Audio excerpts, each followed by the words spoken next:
Clara Bennett had already turned to leave when the smallest boy stepped out from behind the door, barefoot, silent, and holding a broken wooden spoon like it was the last thing his mother ever touched. She stopped, not because she wanted to, but because something in her chest cracked open so fast she couldn't breathe through it. She had answered an advertisement for a housekeeping position. She had not agreed to this. If this story moves you, subscribe to this channel and follow along until the very end and drop a comment telling me what city you're watching from. I want to see how far this story travels. Clara Bennett had exactly $42 one carpetbag and a letter she had read so many times the fold lines had gone soft as cotton. She read it again on the stagecoach that last hour into Red Valley, not because she had forgotten the words, but because she needed them to still mean what they had meant when she packed her bags in Missouri. Seeking a capable woman for housekeeping duties on a working cattle ranch outside Red Valley, Texas. Wages fair. Quarters provided. References preferred but not required. Inquire to T. Callahan, Box 14, Red Valley Post Office. That was all it said. 12 words of promise. Nothing about children, nothing about grief, nothing about a man so hollowed out by loss that the ranch had started dying around him without him even noticing. Clara didn't know any of that yet. She folded the letter back into thirds and tucked it into her coat pocket. Outside the window, the Texas summer pressed against the glass like something alive, and the land was flat and gold and indifferent in the way that land always is when a person arrives somewhere new and alone. She was 26 years old. She had buried her mother 2 months ago. She had left behind a town in Missouri where everyone knew her name and nobody needed her for anything. The ranch job was supposed to be a beginning, a clean slate somewhere. Nobody expected her to be anyone in particular. The stagecoach stopped in front of a building with a wooden sign that said Red Valley Dry Goods, and the driver called down that this was the end of his route. Clara stepped out into the heat and stood on the unpainted boards of the sidewalk with her carpetbag at her feet and dust settling onto her boots. She looked up and down the main street of Red Valley, Texas. It was a small town, the kind that looked like it had started with big ambitions and then gotten tired somewhere in the middle. 2 saloons, a post office, a church with a bell that needed paint, and a row of houses past the edge of the commercial strip that she could see from where she stood. She had been told in the return correspondence, a single line barely legible, that Mr. Callahan would meet her at the stagecoach stop at 2:30. It was nearly 3 o'clock. There was no one waiting for her. Clara picked up her carpetbag and stood in the full heat of the afternoon sun and waited with the patience of a woman who had learned early that patience was the only reliable thing she had. She waited 12 minutes before she heard the wagon. It came from the north end of town, moving at a pace that suggested the horse had opinions about the heat and had communicated them successfully. The wagon was a working ranch wagon, wood-worn gray. The seatboard cracked along one side, the wheels bearing the particular kind of dust that meant many miles in hard ground. The man driving it did not look like the letter. The letter had been written in a steady, clean hand. The man behind the reins looked like someone who hadn't slept properly in several months and had made his peace with that. He was tall, even sitting down broad across the shoulders, wearing a hat with the brim pulled low against the sun.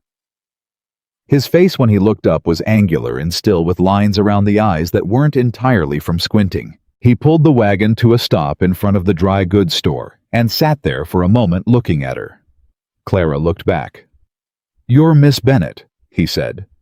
It was not a question. "I am," she said. "You're Mr. Callahan." "I am."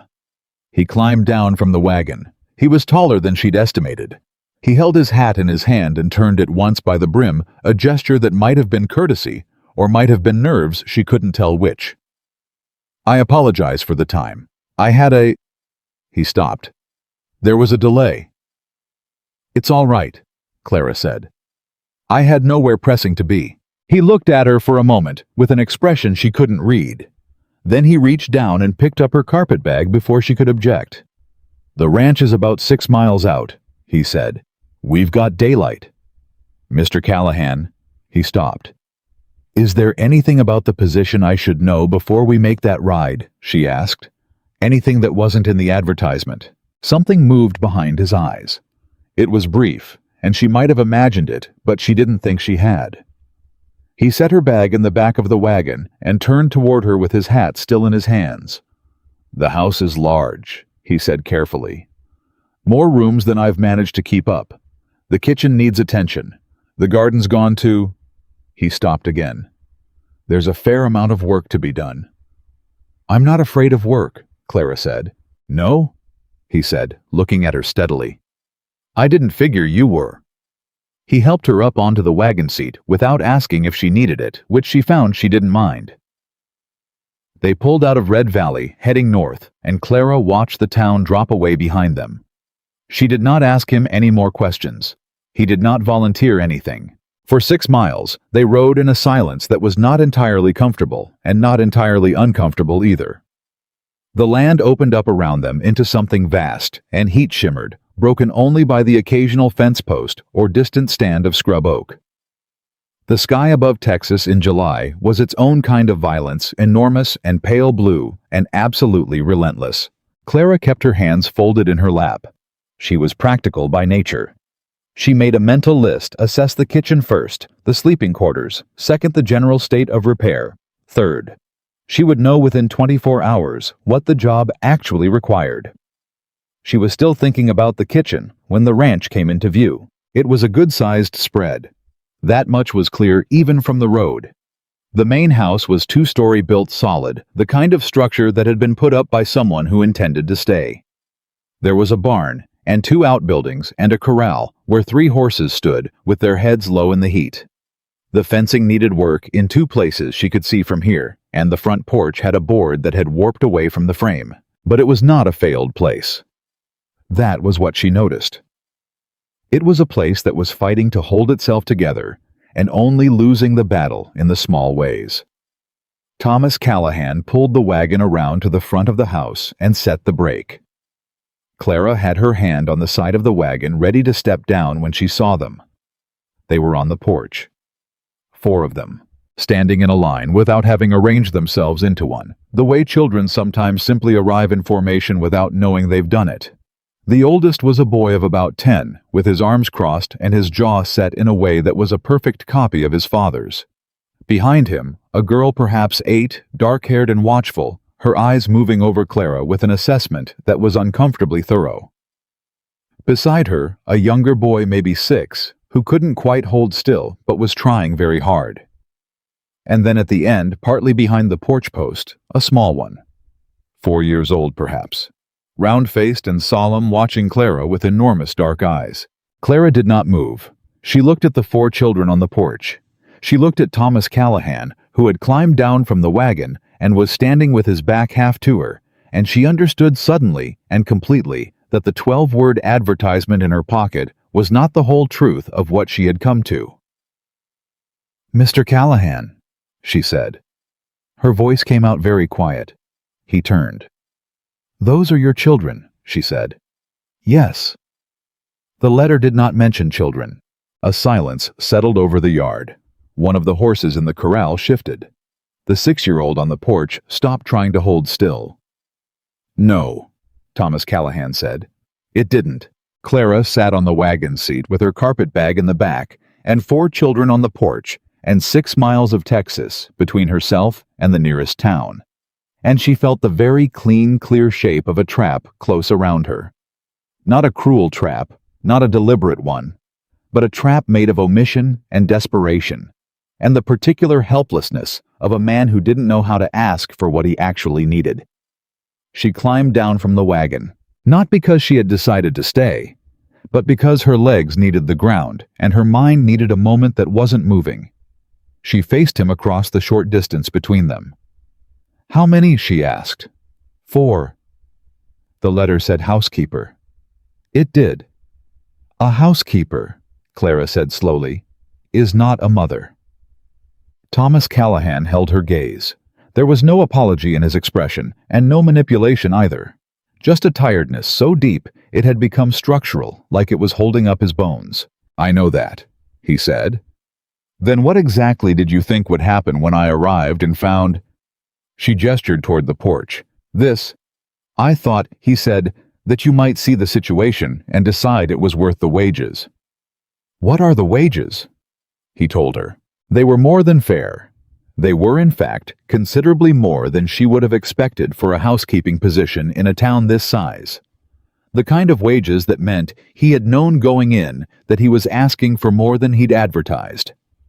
Clara looked at him for a long moment.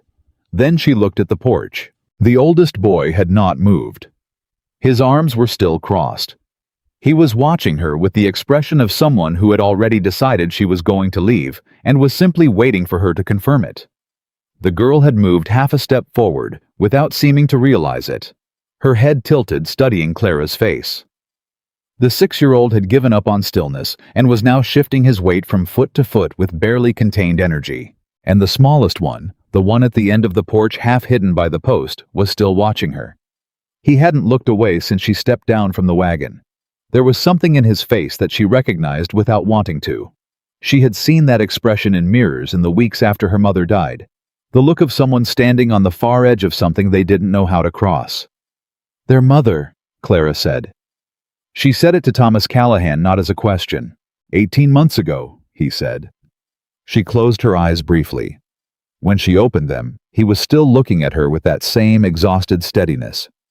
"Mr. Callahan," she said, "I came here for a housekeeping position. I want to be clear with you about that." "You've been clear," he said. "I am not a nursemaid. I am not a substitute for. I'm not asking you to be." "Then what are you asking?" He was quiet for a moment. He looked at the porch and something moved across his face. Not sentiment exactly, but something close to it. The way a man looks at a problem he has no good solution to. "I'm asking you," he said finally, "to cook and clean and manage the house. The children—" He stopped. "They'll manage themselves." Clara almost said something sharp. She bit it back. Because the boy on the porch, the oldest, the one with his arms crossed and his jaw set, had just flinched at his father's words. Just slightly. Just enough that she caught it and wondered if his father had. She looked at Thomas Callahan, and she looked at the porch, and she looked at the enormous Texas sky overhead, and she made the least sensible decision of her life. "I will stay through the end of the week," she said. "I will assess whether the position is workable. If it is, we will discuss terms. If it is not, you will arrange transportation back to Red Valley, and we will consider the matter settled."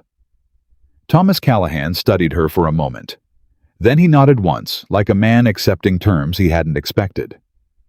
"Fair enough," he said. He turned toward the porch. "Children," he said. "This is Miss Bennett. She'll be staying for a time." The oldest boy's jaw tightened. He said nothing. The girl gave a small, solemn nod. The 6-year-old said, "Are you going to cook supper?" "Luke," his father said. "It's a fair question," the boy said without any particular apology. Clara found herself fighting back something that was not quite a smile. "If there's something to cook with," she said, "then yes." "There's beans," Luke said. "There's always beans." "Luke!" Thomas Callahan's voice carried more exhaustion than authority. Clara picked up her carpet bag from where Thomas had set it by the porch steps. "Beans will do for tonight," she said, and she walked up the steps and into the house without waiting to be shown the way. The kitchen was worse than she'd expected and better than she'd feared. The dishes were stacked, but not washed. The floor had been swept at some point in the recent past. The stove needed blacking, and the wood box was half empty. The pantry held beans cornmeal, some dried beef, a jar of what appeared to be preserves that were probably last autumn's, and 3 onions that were still good. Clara stood in the kitchen doorway and took stock. Behind her, she heard footsteps on the stairs. Small ones. One set tentative, stopping at the bottom of the kitchen steps. She didn't turn around. "You don't have to stand in the hall," she said. A pause, then the sound of feet crossing the floor. She turned to find the girl Emma, she would learn later, standing at the kitchen table with her hands at her sides, watching Clara with those careful, measuring eyes. "Did you really come for the job?" Emma asked. "Or did Papa send for you special?" "I answered an advertisement," Clara said. "Your father's advertisement, in the Kansas City paper." Emma thought about this. He sent it to a lot of papers. Did he? He sent it to 6. Jacob counted. Clara turned back to the pantry and began taking stock of what she had to work with. And how many people wrote back? 3, Emma said. The others said no when he wrote back and told them about us. Clara stopped what she was doing. She kept her back to the girl. She needed a moment to arrange her face. He told them about you, she asked carefully. He told them there were 4 children and no wife, Emma said. They wrote back and said they'd changed their minds. Clara turned the jar of preserves over in her hands. It was plum. Good color still. But he didn't tell me, she said. No, Emma said. There was no judgment in her voice. Just an 8-year-old stating a fact she'd already organized into the category of things that were simply true. Papa said you probably would have said no too, if he'd told you, so he didn't. Clara set the plum preserves on the counter. He was probably right, she said. Emma was quiet for a moment. Then, are you going to leave at the end of the week? I said I'd assess whether the position was workable. That means you don't know yet. That means I don't know yet, Clara agreed. Emma turned this over. She pulled out one of the kitchen chairs and sat down in it with the particular deliberateness of a child who has decided to commit to being somewhere. I can help, Emma said. In the kitchen. I know where everything is. Clara looked at her. 8 years old. Dark hair coming loose from 2 braids that someone had attempted and then given up on somewhere between careful and good enough. A dress that was clean, but slightly too short. The hem let down as far as it would go. I'd appreciate that, Clara said. Supper was beans and onion and cornbread, and it was eaten at a table that seated 6, with 1 chair left empty, at the head, opposite Thomas Callahan. Nobody sat in it. Nobody mentioned it. Luke talked through most of the meal about a lizard he had found behind the barn, and his theory that it was the same lizard he had found last summer, which Jacob disputed on the grounds that Luke couldn't tell one lizard from another.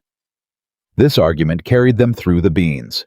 Thomas Callahan ate in silence and answered direct questions when they were put to him, and otherwise seemed to exist in a separate room from the rest of them, even while he was physically present. Noah, the youngest, the one with the enormous dark eyes, sat beside Clara without having asked to. He had simply arrived in the chair next to hers when they sat down to eat, and then proceeded to eat his meal with the focused concentration of a 4-year-old who was applying himself seriously to the task. Halfway through the meal, without looking up from his bowl, he reached over and put his small hand on Clara's wrist. Just resting there, not grabbing, not asking for anything. Just there. Clara went very still. She looked down at that small hand on her wrist. Then she looked up and found Thomas Callahan watching her from across the table with an expression that was impossible to read and that she decided in the interest of her own composure not to try. She looked back at her plate. Noah did not remove his hand for the rest of the meal. After supper, Thomas Callahan showed her the room that would be hers. It was on the 2nd floor at the end of the hall, small, with a window that looked out over the back pasture. There was a bed with a clean quilt, a washstand, a hook on the wall, and a braided rug on the floor that had been made by hands she would never know. "It's a decent room," she said. "It was the guest room," he said. He was standing in the doorway. He did not come in. My wife kept it ready. "I see. If there's anything—" "It's fine," Clara said. "Thank you." He nodded. He turned to go. "Mr. Callahan." He stopped. She kept her back to him, looking out the window at the last light going gold over the pasture.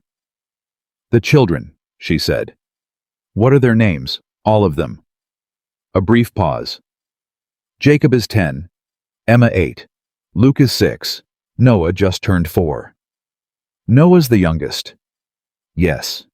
She was quiet for a moment. "He put his hand on my wrist at supper." "I know," Thomas said. "I saw." She turned then and looked at him in the doorway. The hallway behind him was dark, and he stood in it like a man who had gotten used to standing in dark hallways. "He doesn't do that with everyone," Thomas said. He said it like a warning and like an apology at the same time. "I know," Clara said. She didn't know how she knew, but she did. Thomas Callahan looked at her for a moment. Then he said, "Good night, quiet and plain," and walked back down the dark hallway to wherever he went when he left them all. Clara stood in the room that had been the guest room and looked out at the dark pasture and listened to the sounds of a ranch settling into evening, the horses, the wind, the distant creak of the barn. She had said she would stay through the end of the week.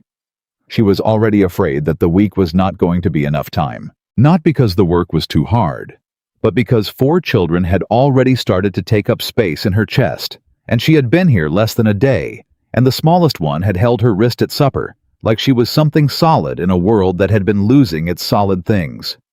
She sat on the edge of the bed in her good dress and her dusty boots and pressed her hands together in her lap. She was here for a job. She was going to remember that. She was absolutely going to remember that. She told herself it was just one more day. That was what Clara Bennett did on the second morning in that house. She stood at the kitchen stove before anyone else was awake and told herself she was staying one more day, and that one more day was not a decision. It was simply a delay of a decision, which was an entirely different thing. She had the fire going and the coffee on before the sun had cleared the flat line of the horizon. Her hands moved through the kitchen with the muscle memory of a woman who had cooked in difficult circumstances before her mother's illness had seen to that.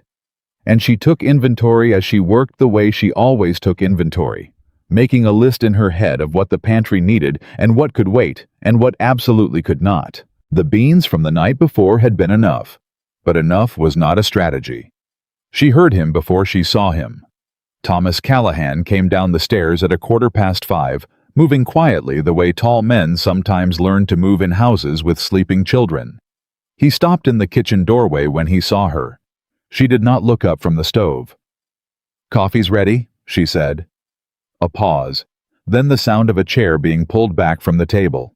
"You didn't have to start this early," he said. "The work doesn't care what time I started," Clara said. "It just cares whether it gets done." She heard him wrap his hands around the mug she'd set out. A long silence settled between them that was not entirely hostile and not entirely comfortable, and that she was beginning to recognize as simply the shape of the man's quiet. "I'm going to need to go into Red Valley today," she said. "The pantry needs restocking. I can make a list. I'll take you in after the morning chores. I can drive myself if you leave me the wagon." Another pause. "Can you handle a team?" "I grew up on a farm in Missouri," she said flatly. "I can handle a team." She heard something in the silence that might have been a small recalibration. "All right," he said. "I'll hitch it before I go out." "Thank you." She poured her own coffee and stood at the counter with it, and they were quiet together in the early morning kitchen, and it was not comfortable exactly, but it was functional, and functional was what she had come here to be. Then Jacob came downstairs. He appeared in the doorway in the same posture she'd seen the night before, arms not quite crossed but close to it, jaw-set eyes moving over the kitchen, the way a boy moves his eyes over something he's decided to distrust. He was 10 years old, and he looked 40 in the places that counted. "You made coffee," he said. He said it the way a person states evidence at a trial. "Good morning, Jacob," Clara said. He looked at her. "You know my name." "Your father told me. Sit down. Breakfast will be ready shortly." He didn't sit down. He came into the kitchen and went to the back door and looked out through the window glass in the upper half of it, checking something she couldn't see. "Papa already did the chickens," he said. "I do the chickens." "Then tomorrow you'll do them," Clara said. "Your father did them this morning, that's all." Jacob turned from the door. His expression was one she recognized from a different angle.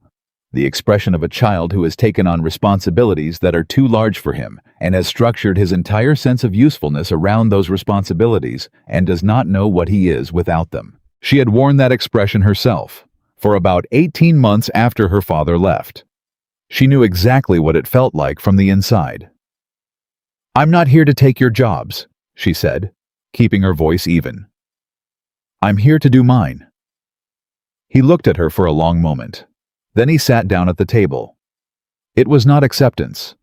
She knew that. It was a boy choosing a different strategy, and she respected it as such. Luke arrived 4 minutes later at a volume disproportionate to his size, announcing that he had seen the lizard again and that it was definitely the same lizard, and Jacob said that was impossible. And by the time Emma came downstairs, the argument had progressed to a level of technical detail about lizard identification that Clara found genuinely impressive in its specificity. Noah came last. He appeared at the bottom of the stairs in a cotton shirt that was inside out, and stood there with his dark eyes moving around the kitchen until they landed on Clara. Then he walked directly to the chair beside hers and climbed into it without a word. Clara set a plate in front of him. He looked at it. Then he looked up at her. "You're still here," he said. The table went quiet in the particular way that children go quiet when something has been said that lands in an unexpected register. Clara looked at the boy, 4 years old, inside-out shirt and solemn eyes, and a question that was not a question. "I'm still here," she said. Noah looked back at his plate and picked up his fork. Thomas Callahan across the table was looking at his coffee. Clara went back to the stove. She drove herself into Red Valley with a list and a budget that Thomas had provided without comment, and a very clear sense of what she was and was not doing with her day. She was not making a home. She was stocking a pantry she had agreed to manage through the end of the week.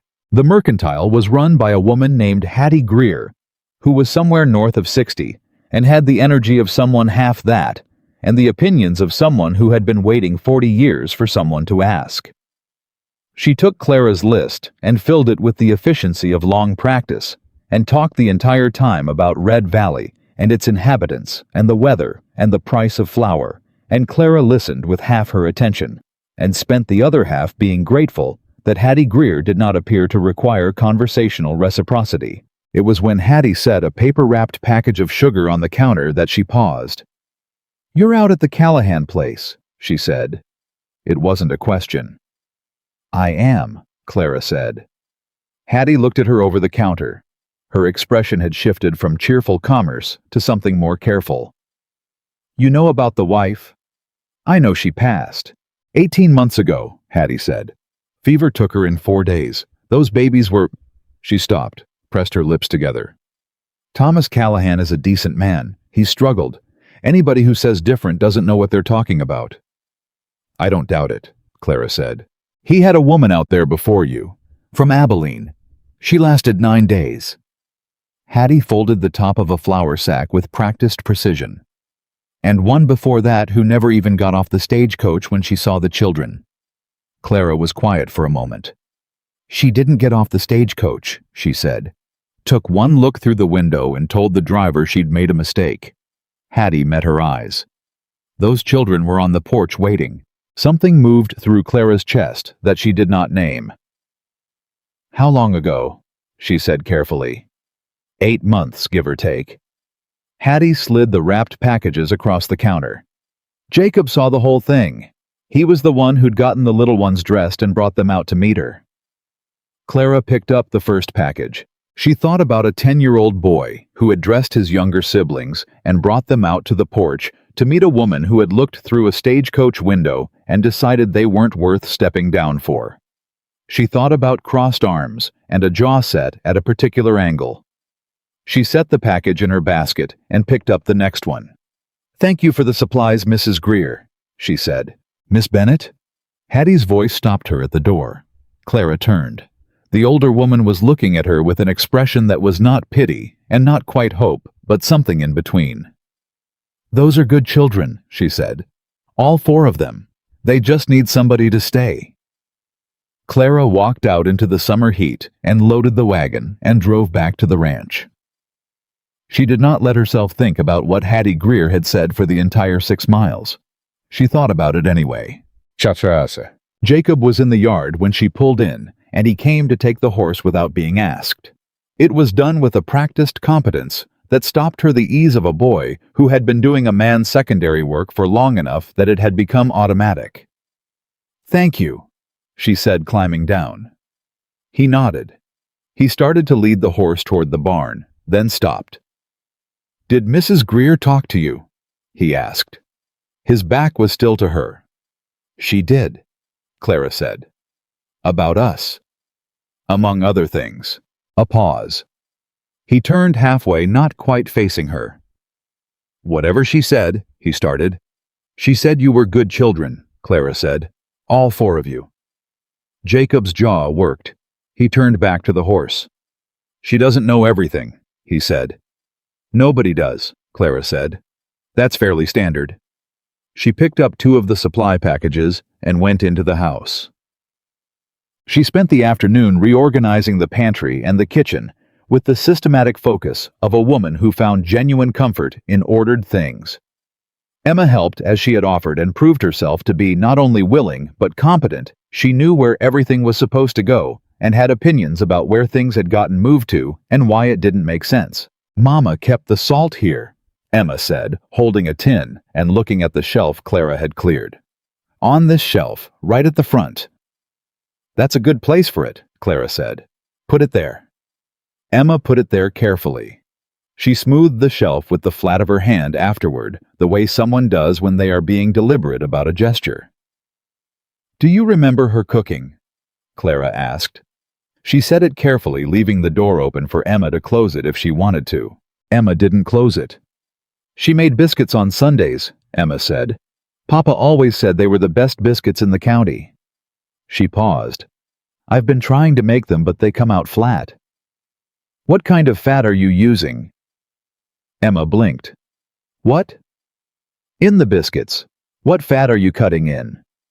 "Lard, I think, from the tin." "And how cold is it when you work it in?" Emma stared at her. I don't know. I just put it in." "The fat needs to be cold," Clara said. "Cold fat makes the layers. Warm fat makes flat biscuits. Next Sunday we'll put the lard in the icebox first, if there's ice." Emma was quiet for a moment. She looked at the shelf in front of her, the salt tin, her hand still resting near it. "Okay," she said quietly. It was not a large moment. It was a very small one.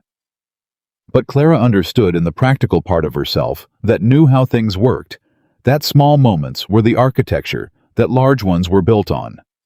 She handed Emma the next tin, and they kept working. The first real blow came at supper. Thomas Callahan came in from the field at the end of the day with the particular silence that meant the work had been hard and had not gone entirely well. And he sat down at the table, and she served the meal she'd made properly, made with the supplies from Red Valley chicken and vegetables and biscuits that were not Sunday biscuits, but were respectable, and the children ate with the focused energy of people who had been running in the heat all day and needed to refuel. It was Luke who started it because it was almost always Luke who started things. "Miss Bennett," he said around a biscuit that was approximately too large to fit in his mouth. "Are you going to stay?" "Luke?" Thomas said. "What?" "It's a real question." "It's not your question to ask." "Then whose question is it?" Luke looked genuinely puzzled. "Nobody else is asking it." A silence. Thomas Callahan looked at Clara across the table. She looked back at him. She had said she'd assess through the end of the week. It was Tuesday. "I'm still here," she said, which was exactly what she had said to Noah at breakfast, and which was not an answer but was also not an answer. Luke considered this. "That's not a yes." "Luke." Thomas's voice had shifted to something with more weight in it. "I'm just saying what everyone's thinking," Luke said. "Jacob's thinking it. Emma's thinking it. Noah." He looked at his youngest brother, who was watching Clara with those enormous eyes. "Noah hasn't let her out of his sight all day." "That's enough," Thomas said. Luke subsided, but with the expression of a boy who considers himself vindicated by the fact of the silence that followed. Clara picked up her fork. Jacob across the table had not moved during this exchange. She looked at him. He was looking at his plate. "Jacob," she said. He looked up. She held his gaze for a moment. "Would you pass the salt?" He passed it. His hands didn't shake. His expression didn't change. But something in his shoulders just slightly released. She took the salt and passed it on, and the meal continued, and nobody said anything more about whether she was staying. But the question sat in the center of that table for the rest of the evening, like a fifth person nobody could see. She found Thomas Callahan on the porch after the children were in bed. She had not planned to. She had planned to go directly to her room and read, and not think about anything requiring a decision. But she pushed through the screen door, and he was there sitting in the old chair at the end of the porch that faced the field, and she stopped. "I'll go back in," she said. "You don't have to," he said. She stood for a moment. Then she went to the other chair. There were two, and she did not think about what that meant, and she sat down. The night was warm, and the stars over Texas were indecent, in their quantity just sprawled across everything, without any restraint, and the ranch made its nighttime sounds around them. "The woman from Abilene," Clara said. "How long ago?" A pause. "Mrs. Greer." She mentioned it. "Hattie Greer is the most efficient information system in 3 counties," Thomas said, not with bitterness, just with the recognition of a fact. 9 days, Clara said. He was quiet. "What happened?" He let out a breath. She decided the situation wasn't what she'd been led to expect. "Was it?" His jaw tightened. "I told her about the children. Before she came. Before she came. She said she could manage. She got here and decided she'd been wrong about that. And the one before her," Clara said carefully. "The one who didn't get off the stagecoach." The silence that followed was of a different quality. Heavier. "You heard about that?" "I did." "Jacob knows I know about it," Thomas said. "He hasn't said a word to me about it. Not once in 8 months." He shifted in the chair. "That boy has taken things on that he shouldn't have to carry. And there isn't a damn thing I can do about it because I'm the one who put him in the position of carrying them." Clara looked out at the dark field. "He dressed the little ones," she said, "and brought them out to the porch." "I know. He was protecting them," she said. "From being disappointed." "Yes." "And he was the one who got disappointed instead." "Yes." Thomas's voice was flat and final, in the way that a voice gets when a person has gone over a thing so many times there's no emotion left in the telling of it. Just the bare fact of it stripped clean. Clara sat with that for a moment. "Mr. Callahan," she said. "Thomas," he said. "You can call me Thomas. It's simpler. Thomas." She tested the word. It was a plain name. It suited him. "I want to tell you something, and I need you to hear it as information, not as complaint. All right? I am not the woman from Abilene," she said, "and I am not whoever it was who stayed on the stagecoach. I am not going to make you a decision by Friday and then disappear on Saturday." She paused.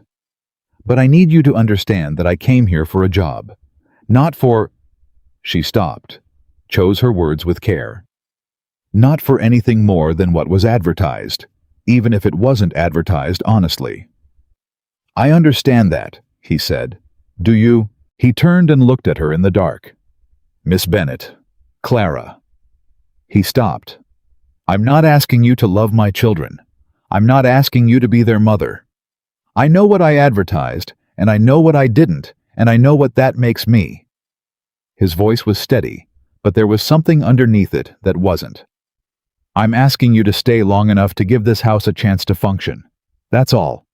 Clara looked at him. In the dark, he looked less like a man bracing for something, and more like a man who had been bracing for a very long time and was tired all the way through. "All right," she said. "All right," he repeated. They sat for a while longer in the 2 chairs on the porch, not speaking, while the night settled around the ranch and the stars went on being excessive and the horses in the corral moved and settled. Then Clara stood up and said goodnight and went inside. She lay in the bed with the clean quilt and the braided rug and the window that looked out over the back pasture, and she stared at the ceiling and told herself she was here for a job. It was the 3rd time she'd told herself that. She was starting to notice how many times she had to keep saying it. By Thursday morning, the house had changed. Not dramatically. not in any way that a stranger walking in would have noticed. But Clara noticed, because she had been paying attention to the specific texture of the silence in this house from the day she arrived, and the texture had shifted. The dishes were done before she came downstairs because Emma had done them. Luke had located a second egg-laying hen that had apparently been staging a private revolt in the back corner of the barn and reported this discovery with the satisfaction of a general who has found a critical supply line. Jacob had without comment fixed the porch board that had been warped away from the frame. She had come outside one morning to find him there with a hammer and nails, working with the focused economy of someone who had decided to do a thing and was doing it. Noah had started talking, not to everyone, but to Clara. He would appear beside her at unexpected moments and deliver observations in the serious, deliberate way that 4-year-olds deliver observations, as if each one has been held in storage and considered carefully before release. On Wednesday, he had told her that the gray horse was his favorite because it was the most honest. She had asked him what made a horse honest. He had said, "It always looks at you the same way, no matter what." She had thought about that for the rest of the day. On Thursday, he appeared beside her while she was taking sheets off the line and said, "Emma cried last night." Clara paused with a sheet in her hands. "Do you know why?" "She thought I was asleep," Noah said. "I wasn't." "Did she say anything?" "She said she missed Mama." He looked at the sheet Clara was holding. "She misses her all the time, but she doesn't say it where Papa can hear." Clara lowered the sheet slowly. "Why not?" "Because it makes his face do a bad thing," Noah said simply. "Emma doesn't like to make his face do that." She stood in the full heat of Thursday afternoon, with a clean sheet in her hands, and felt something shift in her chest that was not compatible with being here for a job. "Noah," she said carefully. "Yes." "Thank you for telling me." He nodded satisfied and went to find Luke. That night, Clara sat on the edge of Emma's bed after the girl was under the covers and the lamp was turned low. Emma looked up at her with those careful, measuring eyes. "Noah told you," Emma said, not accusatory, just knowing. "He told me you were sad," Clara said. "He didn't tell me anything you'd be ashamed of." Emma was quiet for a moment. Her hands lay flat on the quilt. "I don't want Papa to worry more than he already does," she said. "He worries enough. He'd want to know if you were hurting," Clara said. "He'd feel bad about it." Emma's voice was 8 years old and 30 years old at the same time. "And he already feels bad about enough." Clara looked at this girl who had appointed herself her father's emotional shield at the age of 8, and felt the particular ache of recognizing something she had done herself. "Emma," she said, "feeling sad about your mother is not something anyone needs to be protected from. It's just true. It's allowed to be true." Emma's chin moved, just slightly. "I know," she said in a voice that suggested she was still working on believing it. Clara sat with her until she was asleep. It took 11 minutes.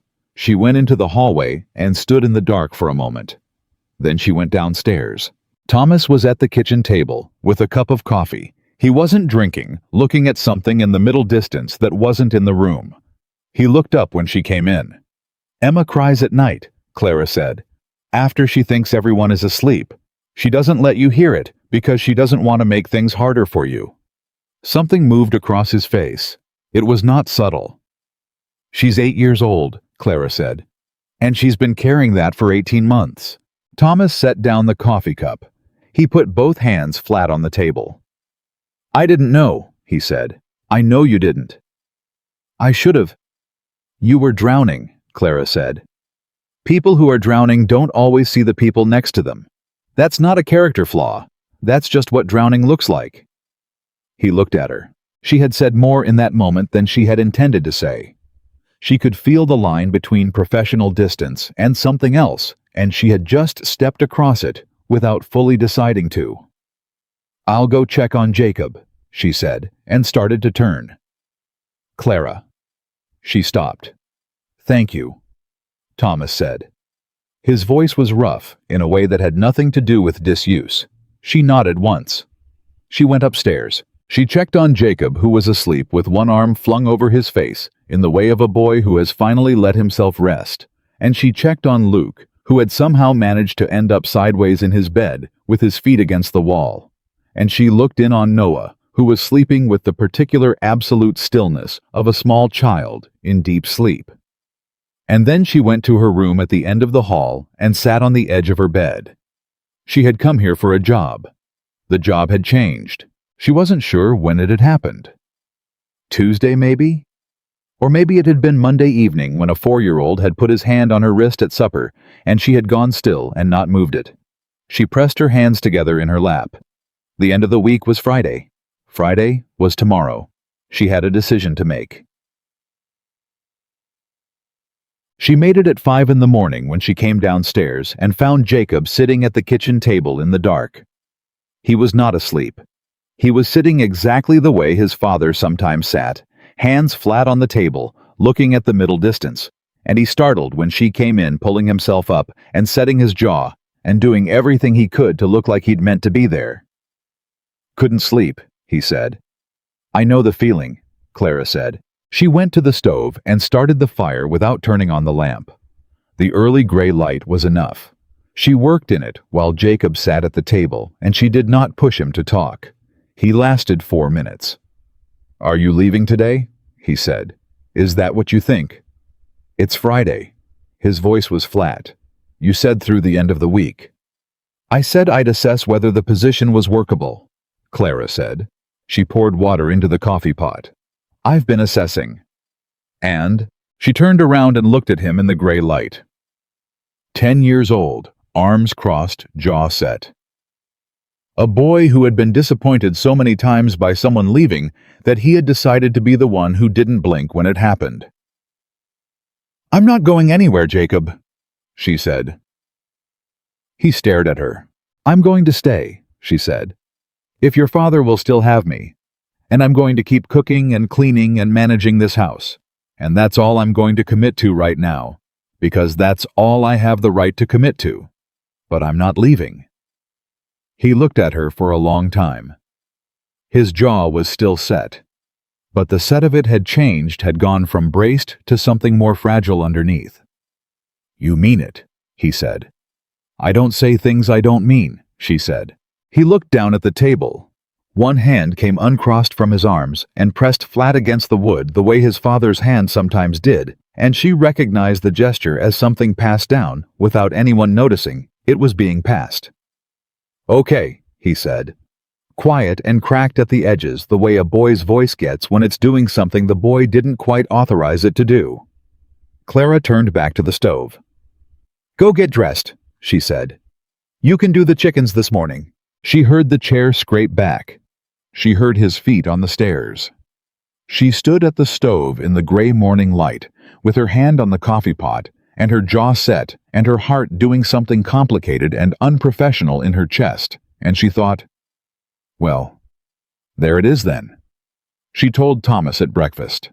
She waited until the children had eaten, and Jacob had gone out to check the fence line the way he'd started doing every morning without being asked, and Luke had disappeared in the direction of the barn with the focused energy of a boy who had appointed himself the official lizard census coordinator of the entire property. And Emma had taken Noah out to the garden to do whatever it was the two of them did out there in the mornings that they never fully explained. Then she poured Thomas a second cup of coffee and sat down across from him and said, "I'd like to discuss staying on permanently, if the offer still stands." Thomas looked at her over the rim of his cup. He didn't say anything for a moment.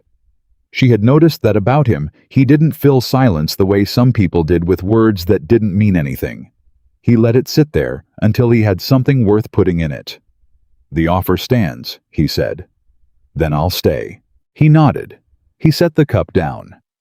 He looked at the table for a moment and then looked back up at her. "The wages I mentioned," he said, "are fair," she said. "I told you that. I want to be clear about what I'm asking." "You're asking me to cook and clean and manage the house," Clara said. "I'm clear." Something moved behind his eyes. She had started to recognize the particular vocabulary of his expressions, the way he looked when he was holding something back, the way he looked when he'd accepted something he hadn't expected to accept. "Yes," he said. "That's what I'm asking." "Good," she said, and stood up and cleared the breakfast dishes, and that was how it was settled. It was the most practical conversation she'd had about the most impractical decision of her life. The thing about deciding to stay was that the house seemed to know. Clara couldn't have explained it rationally. But in the days that followed, the place changed its behavior toward her in small and specific ways.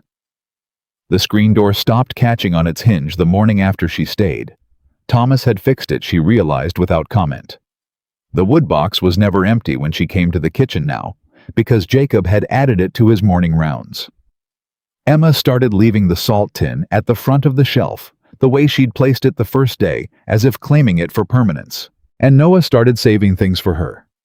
He had a habit, she discovered, of collecting objects that interested him: a smooth stone, a feather, a piece of quartz that caught the light a particular way, and now he brought them to her. Not to show, just to give. He would appear at her elbow with a small offering and place it on whatever surface was nearest, and walk away with the satisfied expression of a person who has completed an important errand. She kept them. She didn't make a show of keeping them. She just set them on the windowsill above the kitchen sink, one by one, in the order she received them, and said nothing about it. On the 5th day, after she decided to stay, Noah came into the kitchen while she was kneading bread dough and stood beside her and watched for a while. "Miss Bennett," he said. "Noah. Are you happy here?" She kept working the dough. Her hands pressed and turned and pressed. "I think I'm getting there," she said. He considered this with great seriousness. Then he reached into his pocket and placed a small, perfect pine cone on the edge of the counter beside her. "That one's for getting there," he said, and left. She stopped kneading. She stood there with flour on her hands and a pine cone on the counter, and the summer heat pushing through the window, and she was not going to cry about a 4-year-old's pine cone. She was absolutely not going to do that. She pressed the heel of her hand into the dough and got back to work. It was Luke who found the trouble first. He came running into the kitchen on a Wednesday afternoon. It was the 2nd week of July, now the heat at its most serious, and he was moving at a speed that Clara had learned meant either great excitement or actual emergency. And the look on his face ruled out excitement. "There's a man at the gate," he said. "What kind of man?" "A suit man," Luke said. "With a buggy. He's asking for Papa." Thomas was in the south field. Clara wiped her hands on her apron. "Where's Jacob?" "With Papa." She went to the front of the house. The man at the gate was perhaps 55, dressed in town clothes that were too heavy for the weather, and wearing the expression of someone who considered that other people's discomfort with his presence was their problem, not his. He had a leather case across his knees, and a driver holding the reins of a very clean buggy. He saw Clara come onto the porch, and his expression shifted into the particular professional pleasantness of a man who has learned to use pleasantness the way other men use tools. "Good afternoon," he said. "I'm looking for Thomas Callahan." "He's in the field," Clara said. "Can I ask your business?" "My business is with Mr. Callahan." He smiled. "I'm Harold Reese, from the Red Valley First Bank." Clara kept her face exactly where it was. "I'll send for him," she said. "Would you like to wait?" "That would be fine, yes." She sent Luke running to the south field and went back to the kitchen and stayed there because the kitchen was where she lived, and the front porch was not her territory, and she had learned early in life that a woman who overreached her territory gave other people permission to question her being there at all. Thomas came in from the field 20 minutes later. She heard the screen door and then his boots on the kitchen floor, stopping beside the sink. "You know what he wants," he said. "He said bank business," Clara said. She didn't turn from the stove. "He said it in the voice people use when they want you to know they have power over something." A pause. "Yeah," Thomas said. "I know what he wants." He went through the kitchen to the front of the house. She heard the screen door again. She turned the heat down under the pot on the stove and listened to the shape of the silence. 15 minutes later, Thomas came back in through the kitchen and stood at the sink with his back to her. She waited. He wants the land, Thomas said. Clara set down the wooden spoon she was holding. The ranch. The east pasture. 70 acres. His voice was level in the way that voices get when the feeling underneath has been compressed into something that can fit in a sentence. There's a note on it, from when I borrowed to see us through the winter after Martha died. I've kept up with the payments, but I missed one in April. He's saying I'm in default and he wants to work out a settlement. What kind of settlement? Thomas turned around. His face was the same as always, controlled, deliberate, but there was something behind his eyes that was working hard. The kind where he takes the 70 acres and calls the note clear, he said. And if you refuse, he takes the note to the county court. Thomas said it the way you say a thing you've already thought through from every angle and found no better exit. I can't pay the full amount, not right now. The cattle aren't moving until fall. Clara picked the spoon back up. She turned back to the stove. How much is the missed payment? She said. $60. She stirred the pot. She thought about $42 and a carpet bag and a letter with soft fold lines. And the east pasture is worth more than $60, Thomas said. Considerably more. She stirred. Thomas. Yeah. Is there anyone in this town who would loan you $60 against the cattle receipts in the fall? A long silence. I haven't asked, he said. Why not? Because he stopped. She heard him move behind her, heard him put his hands flat on the kitchen table. Because asking is another stop. Because asking feels like failing, Clara said without turning around. The silence after that had a different weight. Yes, he said. She lifted the pot off the heat entirely and turned to face him. You have been keeping this house and these children together on your own for 18 months, she said. You have done it by working yourself down to nothing and borrowing against land you've spent your life building. That is not failure. That is a man who refused to give up. She held his gaze. Asking for $60 from a neighbor, so a bankman doesn't take your pasture, is not failure either. It is sense. Thomas looked at her. He had the expression of a man who has been told something his whole body wants to argue with and can't find the argument. Hattie Greer, Clara said. Does she know everyone in this county? Every single one, he said. Then start there, she said. This afternoon, before that man gets back to town and starts whatever legal machinery he's planning to start. Thomas stood up from the table. He put his hat on. He looked at her for a moment longer. You're not what I expected, he said. What did you expect? He almost smiled.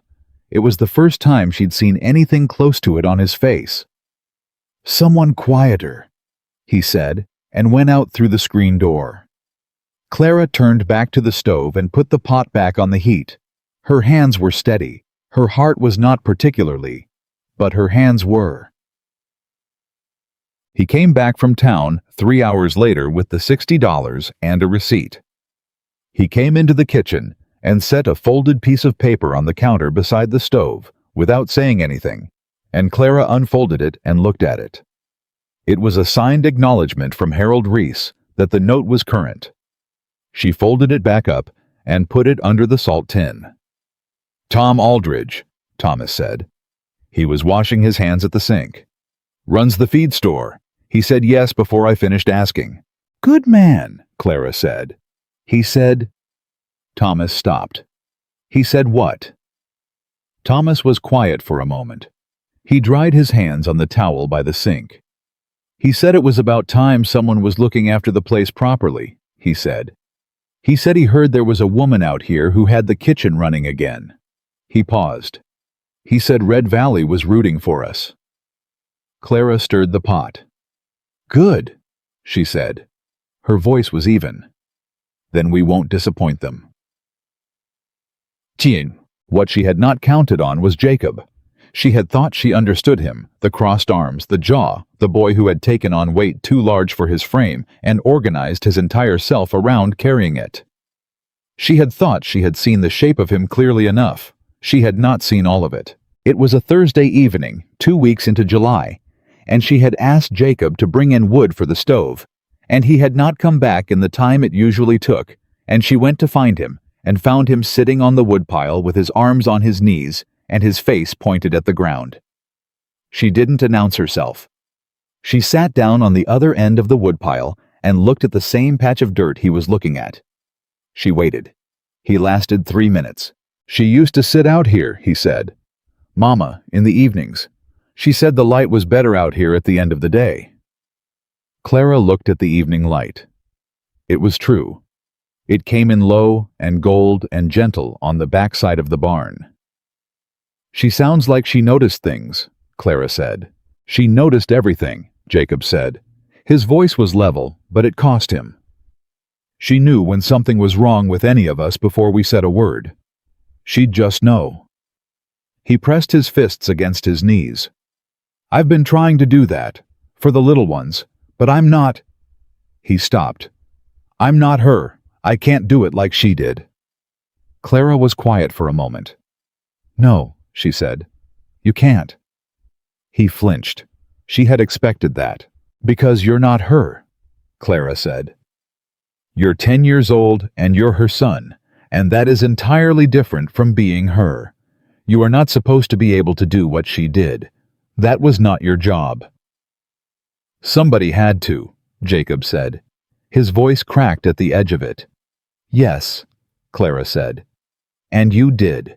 And it was more than any 10-year-old should have been asked to carry." She turned to look at him. "But Jacob, I'm here now." He looked at her. "You don't have to keep doing it," she said. "Not all of it. Not alone." His jaw was working. He was fighting very hard, and she could see exactly how hard. "What if you leave?" he said. It came out stripped down the way things come out when the fight has gone out of someone. "What if you decide it's too much and you leave?" Clara held his gaze. "I told you," she said. "I don't say things I don't mean." "You said that." He swallowed. "But the woman from Abilene probably said things too." Clara let that sit for a moment. She did not rush it. "You're right," she said. "She probably did. And I can't prove to you right now that I'm different from her. The only way I can prove that is by still being here 6 months from now. And a year from now." She paused. "So here is what I'll tell you. I will be here tomorrow. And the day after. And I will keep being here until I'm not. And if that day ever comes, which I am not planning for it to, I will tell you myself face to face before I go. You will not come home to an empty house." Jacob looked at her for a long time. Then he picked up an armful of wood. "Okay," he said. Rough and quiet and cracked at the edges again. He went inside. Clara sat on the woodpile for a moment in the good evening light on the backside of the barn, and breathed carefully, and then she got up and followed him. The twist came on a Sunday. She should have seen it coming.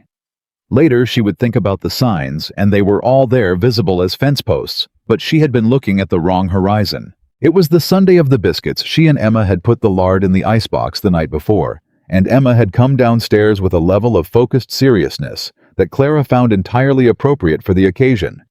And the biscuits had come out right layered and light, and Emma had held one in both hands and looked at it like it was evidence of something she'd needed to prove. And Clara was so caught up in watching Emma's face in that moment that she almost missed the sound of the buggy coming up the road. 2 buggies, actually. She heard them and looked out the window, and what she saw made her set down her coffee cup very carefully. The first buggy held Harold Reese from the First Bank, which was not a surprise. The second buggy held a woman she had never seen, perhaps 60, dressed in the formal way of someone making an official call, sitting very straight with her hands folded in her lap. And beside the woman on the seat, holding a document case, was a man with a county seal on his jacket. Thomas was in the barn. Clara untied her apron.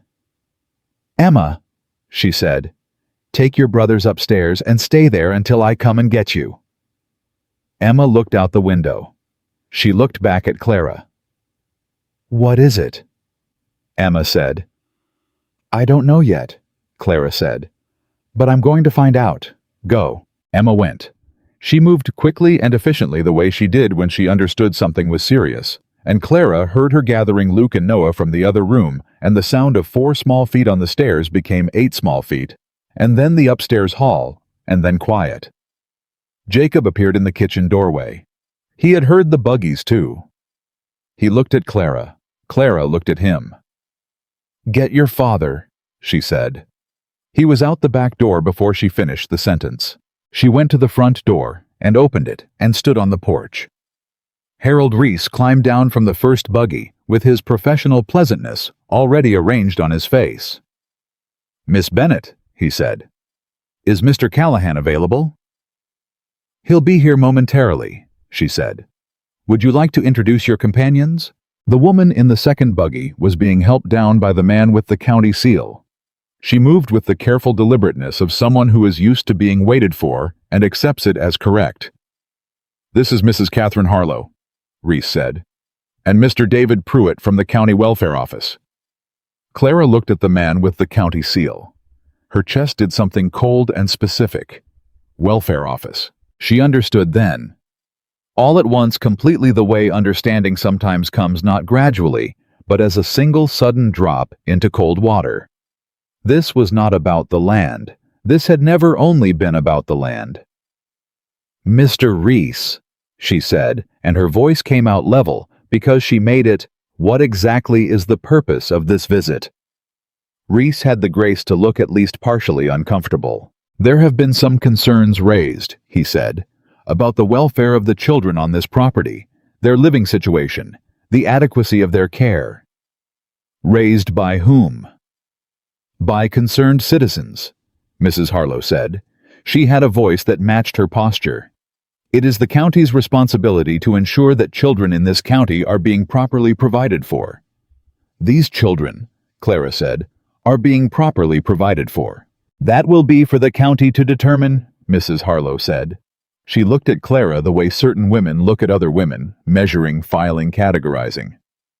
"And you are?" "Clara Bennett. I manage this household." Mrs. Harlow looked at her for a moment with an expression that contained a number of opinions she hadn't voiced yet. Thomas came around the side of the house then with Jacob 2 steps behind him, and staying there despite Thomas's body language indicating he should go back. Thomas took in the scene in the yard in one sweep. Reese the woman, the man with the county seal, and his face did the thing it did when he was compressing something very large into something very small. "Reese," he said. "Thomas." Reese's professional pleasantness had stiffened slightly. "I apologize for the circumstances.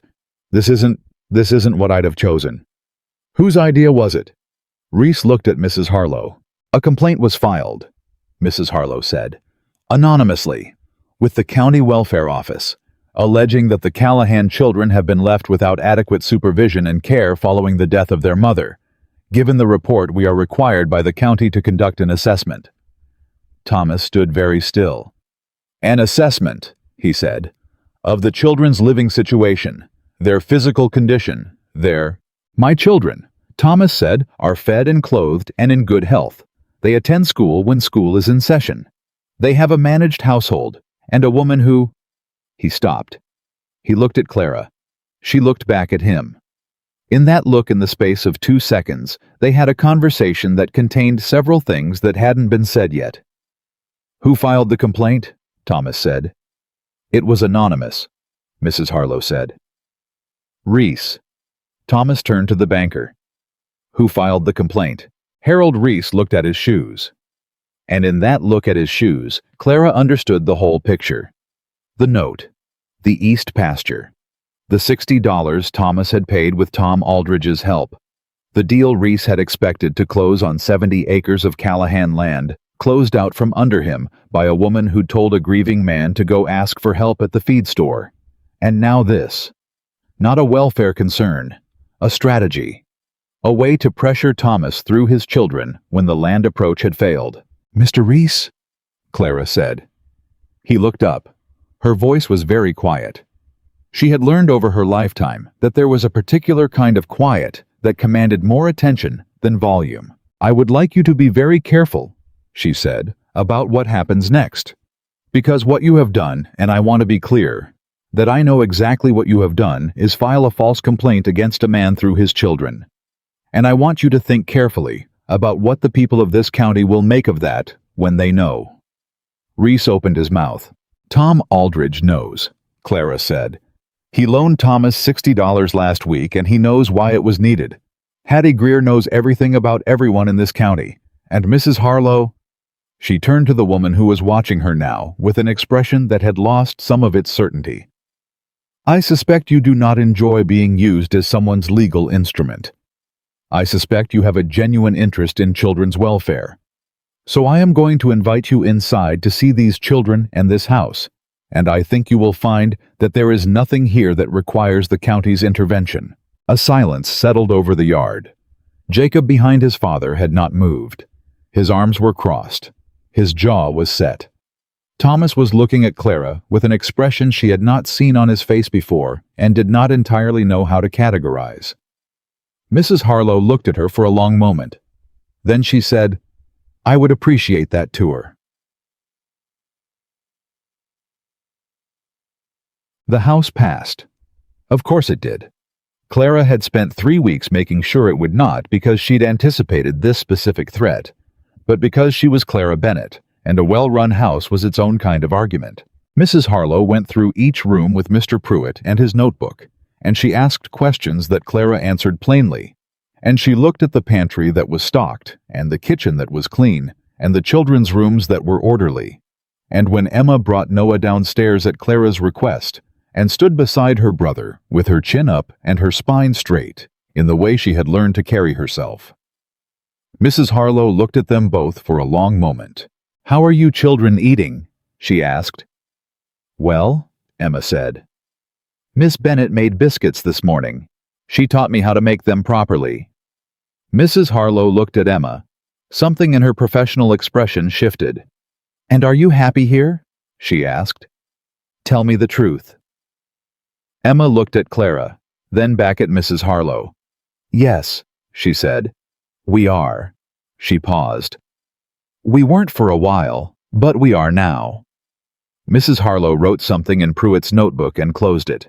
She found Thomas and Clara on the porch when she came out. The complaint, she said, does not appear to be substantiated. She looked at Harold Reese, who had waited in his buggy, with the expression of a man whose plan has not gone the way he expected. I will be filing my assessment with the county. I do not anticipate further action. She looked at Thomas. Mr. Callahan, your children are fortunate. I know that, Thomas said. Mrs. Harlow looked at Clara. Miss Bennett, she said. Something in her expression had moved from assessment to something more considered. Are you family? A beat of silence. Clara opened her mouth. She runs the household, Thomas said. Then, a half-second later, in a different voice, she's essential to this family. He had not planned to say it. She could tell by the way he said it.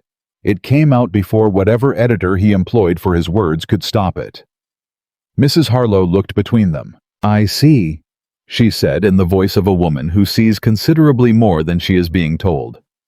She got back into her buggy. Pruitt climbed up beside her. They drove down the road and away. Harold Reese sat in his buggy for a moment. Thomas walked to the edge of the porch. Reese, he said. The banker looked at him. Don't come back to this property unless I've sent for you, Thomas said. It was not a threat. It was a fact stated in a voice that made facts feel permanent. Reese picked up his reins and left. The yard was quiet. Clara stood on the porch, and Thomas stood at the edge of it, and Jacob was somewhere behind them, and the summer afternoon pressed down on everything hot and still and alive. Thomas turned.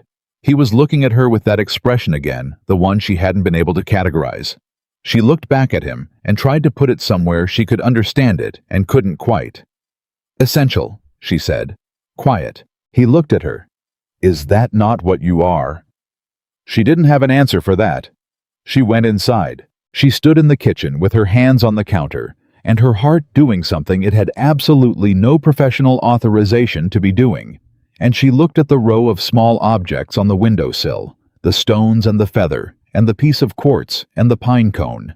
And she thought about a 4-year-old who saved things for her, and an 8-year-old who kept the salt at the front of the shelf, and a 6-year-old who asked real questions, and a 10-year-old who had uncrossed his arms one morning in the gray kitchen light. And she thought about a man who said things before he meant to say them. She put the kettle on. She kept her hands busy. But something had changed again, and she knew it, and she was no longer entirely sure she wanted to stop it. She kept her hands busy for 3 days after that. It was the only strategy she had. If her hands were busy, her mind had to follow them, and if her mind was following her hands, it was not sitting in the kitchen thinking about a man who said things before he meant to say them. She baked bread and mended shirts and reorganized the linen shelf, and helped Emma practice her letters in the evenings, and answered Noah's questions about where clouds came from, with the patience of someone who genuinely did not mind being asked the same question 4 times in a row, because the asking was not really about clouds. Thomas gave her space. She didn't know if he was doing it deliberately, or if he had simply retreated back into the particular distance that grief and work and exhaustion had carved out for him. Either way, they moved through the house and the days in parallel present. Functional, careful. And neither of them said anything about the word essential, and neither of them looked at the other for longer than the conversation required. Jacob noticed. She knew he did because Jacob noticed everything, processed it internally, and said nothing until he had decided what it meant. That was Tuesday. By Wednesday, she could feel him watching her when he thought she wasn't looking. By Thursday, she was waiting for it. It came Thursday evening while she was washing the supper dishes. "You and Papa had a fight," Jacob said. He was drying, which he had started doing without being asked sometime in the second week. The domesticity of it was something she tried not to think about. "We didn't have a fight," Clara said. "You're being weird around each other." "We're being perfectly normal." "No," Jacob said in the tone of a 10-year-old who has decided to be precise. "You're being what adults look like when they're being normal on purpose, which is different." Clara scrubbed the pot she was holding with more focus than it strictly required. "Your father and I are fine," she said. "He fixed your window," Jacob said. She stopped scrubbing. "The one in your room," Jacob said. "The one that sticks. He went up there Tuesday morning and fixed it. He didn't say anything about it." Clara set the pot in the drying rack. She had noticed Tuesday night that the window in her room no longer stuck. She had thought about it and then put it firmly in a cabinet in her mind that she had labeled "not for now." "That was considerate of him," she said, and her voice was even. Jacob looked at her with the expression of someone who has just been given a non-answer and knows it and is deciding what to do about it. "Luke thinks you're going to get married," he said. The pot she was reaching for slipped, and she caught it. "Luke," she said carefully, "is 6 years old." "He's not wrong about things as often as you'd think," Jacob said. He dried his plate with great focus. He said Noah told him, and Noah is 4. "Noah knows things," Jacob said simply. "He's always known things. Mama used to say he came into the world already understanding it." Clara stood with the pot in her hands and felt the particular pressure of a conversation that had somehow gotten from dishwashing to the mention of a dead woman's opinion about her youngest son's emotional intelligence, and she had no map for the territory she was in. "Jacob," she said. "Yeah." "I am going to finish these dishes." "Okay." "And then I am going to go to bed." "Okay." "And in the morning we are going to have breakfast and it is going to be a normal day." Jacob put down his drying cloth. "She'd have liked you," he said. He said it to the dish rack, not to Clara. "Mama, she liked people who were straight about things." He picked up the drying cloth again. "I just thought you should know that, in case it matters." He finished drying and went upstairs. Clara stood at the sink for a long moment. She pressed her wet hands against the cool edge of the counter and breathed. Then she finished the dishes. The storm announced itself on Friday morning, the way late July storms in Texas often did, not with gradual buildup, but with the sudden change in the air pressure that made the horses restless and the chickens stupid. And Luke come inside 3 times to report escalating meteorological observations as if he were being paid for the service. "The sky is getting green," Luke said on the 3rd visit. "I know," Clara said. "Green sky means bad storm," Luke said. I know. Papa said he's going to check the south fence line before it hits. Clara looked up from the bread she was making. He went to the south fence. He left an hour ago. He said he'd be back before noon. She looked at the window. The light outside had shifted to that particular yellowish quality that meant the storm was not a question, but a schedule. Jacob, she said. Jacob was in the doorway already, because Jacob had also been watching the sky. I know, he said. Get your brothers and sister to the main room. Stay there. What about Papa? He'll be back before it hits, she said. Because she said it, she needed it to be true. Go. Jacob went. She kept making bread because her hands needed something, and because if she stopped to think about a man on the south fence line with a green Texas sky overhead, she was going to do something her professional assessment of herself could not endorse. She shaped the loaves. She covered them to rise. She washed her hands. Noon came and went. The storm hit at 12:30, with the particular violence of something that has been organizing itself all morning. The wind came first hard enough to rattle the windows in their frames, and then the rain, which was not gentle, and then the thunder, which was right on top of the lightning in the way that meant the center of it was directly overhead. Clara sat in the main room with all 4 children and listened to the storm and said nothing about Thomas. Noah was on her lap. He had climbed there 20 minutes into the storm without asking, and she had put her arm around him without thinking about it, and that was where they stayed. Emma sat beside her with her shoulder touching Clara's arm. Luke was at the window narrating. Jacob sat across the room with his arms on his knees watching the door. An hour passed. An hour and a half. Jacob stood up. He should be back, he said. The storm is bad, Clara said. He may have taken shelter. Where? There's nothing out on the south line. She knew that. She had not been going to say that. Papa knows this land, Emma said. She was saying it to herself as much as anyone. He knows it better than anyone. The creek floods in storms like this, Jacob said. He was not saying it to be frightening. He was saying it because it was true, and he needed to say true things out loud. If he was near the creek... Jacob, Clara said. He stopped. She met his eyes. He was 10 years old, and he was terrified, and he was trying very hard to be something larger than 10, and she could see both things in his face simultaneously and clearly. Sit down, she said, not harshly. Sit down and stay here with your family. A beat of silence. He sat. Noah turned his face into Clara's shoulder. She held him tighter. The storm ran another 40 minutes before it began to pull back, and in that 40 minutes, not one of the children made a sound that required her attention, which was its own testament to who they were and what they had already learned to endure. When the rain slowed to something manageable, Clara looked at Jacob.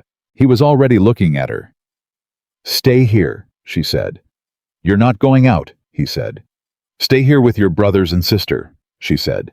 I mean it, Jacob. She got her coat. She found him halfway between the south fence and the barn. He was on his feet, which was the first thing, and she felt the hard knot in her chest loosen 1 single degree at the sight of it.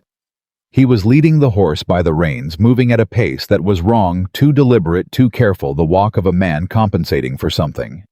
She crossed the wet ground toward him at a speed she would not have been able to explain rationally. Thomas, he looked up. Something moved across his face. Relief was part of it, and something more complicated that she didn't have time to examine. I'm all right, he said. You're not walking right. I twisted my ankle on the creek bank. He said it with the flat tone of a man minimizing. The ground gave out. I went down the bank a few feet before I caught myself. She was beside him now. She looked at him with the comprehensive attention of a woman cataloging damage the mud on his coat, the way he was holding his left arm slightly away from his body, the cut above his eyebrow that had bled and dried and was going to need cleaning. Your arm, she said. I caught the fence wire when I went down. Let me see. Clara. Let me see, she said with a precision in her voice that was not a request. He let her look. It was a gash from the barbed wire, 4 inches at least, running along his forearm where his sleeve had torn. It had bled enough to soak through the fabric and had done its clotting work, but it needed cleaning and it needed to be looked at properly. She took the horse's reins from him. "Put your hand on my shoulder," she said. "I can walk." "You can walk better with something to balance on. Put your hand on my shoulder and don't argue with me about it." A pause. He put his hand on her shoulder. They walked back to the house like that, her with the horse's reins in one hand, and his weight partly against her, and the wet Texas ground under their feet, and the storm moving off to the east, leaving behind that particular washed clean silence that always came after. She was aware of his hand, the weight of it, the warmth of it through her coat. She was aware of other things too, pressing up through her chest, things she had been putting in cabinets for 3 weeks, and this was not the moment for them, so she kept walking.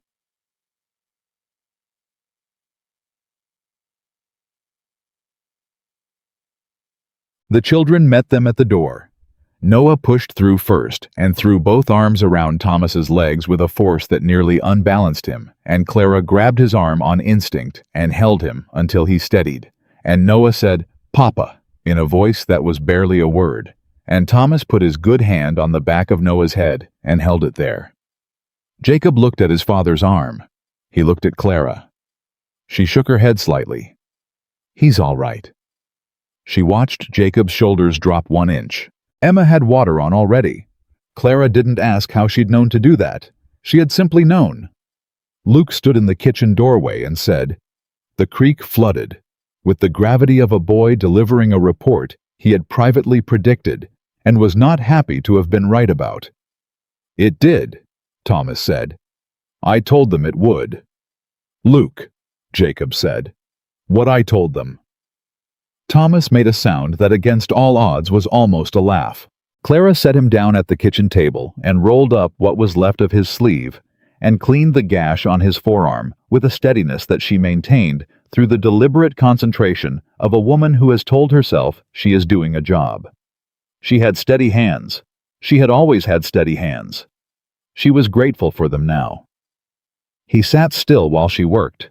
He watched her face. She didn't look at his eyes. She looked at what she was doing. "You came out in the storm," he said. The storm had passed. Most of it. Enough of it. "Clara." She looked up. He was looking at her with that expression, the one she still hadn't been able to categorize. It was closer now, the way things look when you're near enough to see the details, and what she saw in it was not complicated actually. What she saw was very simple and very old, and she recognized it because she was feeling a version of it herself. She looked back at his arm. "This needs to be bandaged," she said. "I know. You should stay off the ankle for a day." "I've got—" "Jacob can manage the morning rounds," she said. "He does half of them already, and you know it." Thomas was quiet. "You are allowed," Clara said with her eyes still on his arm, "to let people help you. This is something I told you already." "I know you told me." "Then act like you remember it." She finished bandaging his arm. She sat back. Her hands finally unoccupied, she put in her lap. She looked at the table between them. "You scared me," she said. She said it very quietly and very plainly, the way she said things when she had decided to stop managing them. "Coming back late, in that storm. You scared me." Thomas didn't say anything for a moment. "I know," he said finally. "I could see the house from the creek bank. I could see the windows lit up." He paused. "I thought about you keeping them calm in there." "They kept themselves calm," Clara said. "They're your children." "They're—" He stopped. He looked at his bandaged arm. "They're ours," he said. "At this point, you know that." She knew it. She had known it for a while. It was why she kept putting things in cabinets. "Thomas," she said. "I know this isn't what you came here for," he said. He said it to the table, not to her. "I know you came for a job. I know I wasn't straight with you at the start, and I know you could have every reason in the world to—" "Stop," she said. He stopped. She looked at him. He looked back at her. I knew what this was, she said. Before I decided to stay, I understood what I was deciding. She held his gaze.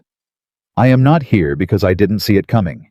The silence between them was different from any of the silences they'd had before. It had something in it that had not been there. Thomas reached across the table. He put his hand, the uninjured one, the right one, flat on the table beside hers. Not on top of hers. Just beside it. Close enough. I don't know how to do this, he said. It's been a long time since He stopped. I don't want to make a wrong step. You've been making right ones, she said. The window, the fence, letting me clean his arm without arguing past the first time. She looked at his hand beside hers. These are right steps. Clara. Thomas. I need to say something, he said. And I need you to let me say it without you making sense of it before I'm finished. She looked at him. All right, she said. He took a breath.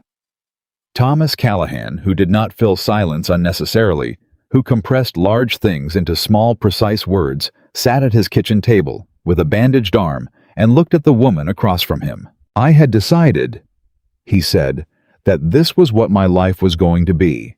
The ranch and the children and the work and the getting through each day. I had decided there wasn't going to be more than that. And I had made my peace with it. He paused.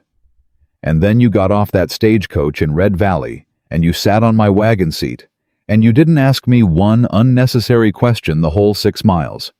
And you walked into my house like it was already yours. And... He stopped. I didn't expect it, he said simply. I didn't expect you. Clara sat very still. His hand was still beside hers on the table. You don't have to say anything, he said.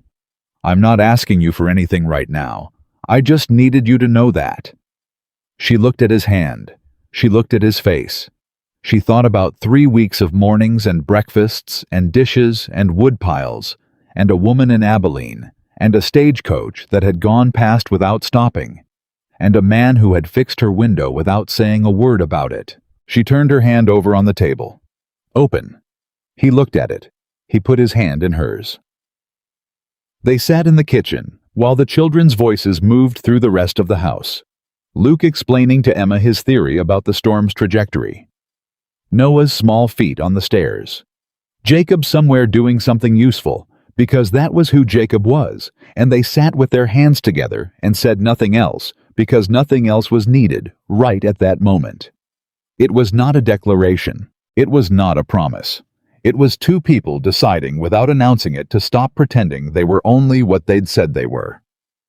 The knock came 3 days later. It was a Monday mid-morning, and Clara was hanging laundry when she heard it at the front of the house, a sharp, deliberate knock, the kind that announces itself as official before the door is even open. Thomas was in the barn. She went to the front door. The man on the porch was not Harold Reese.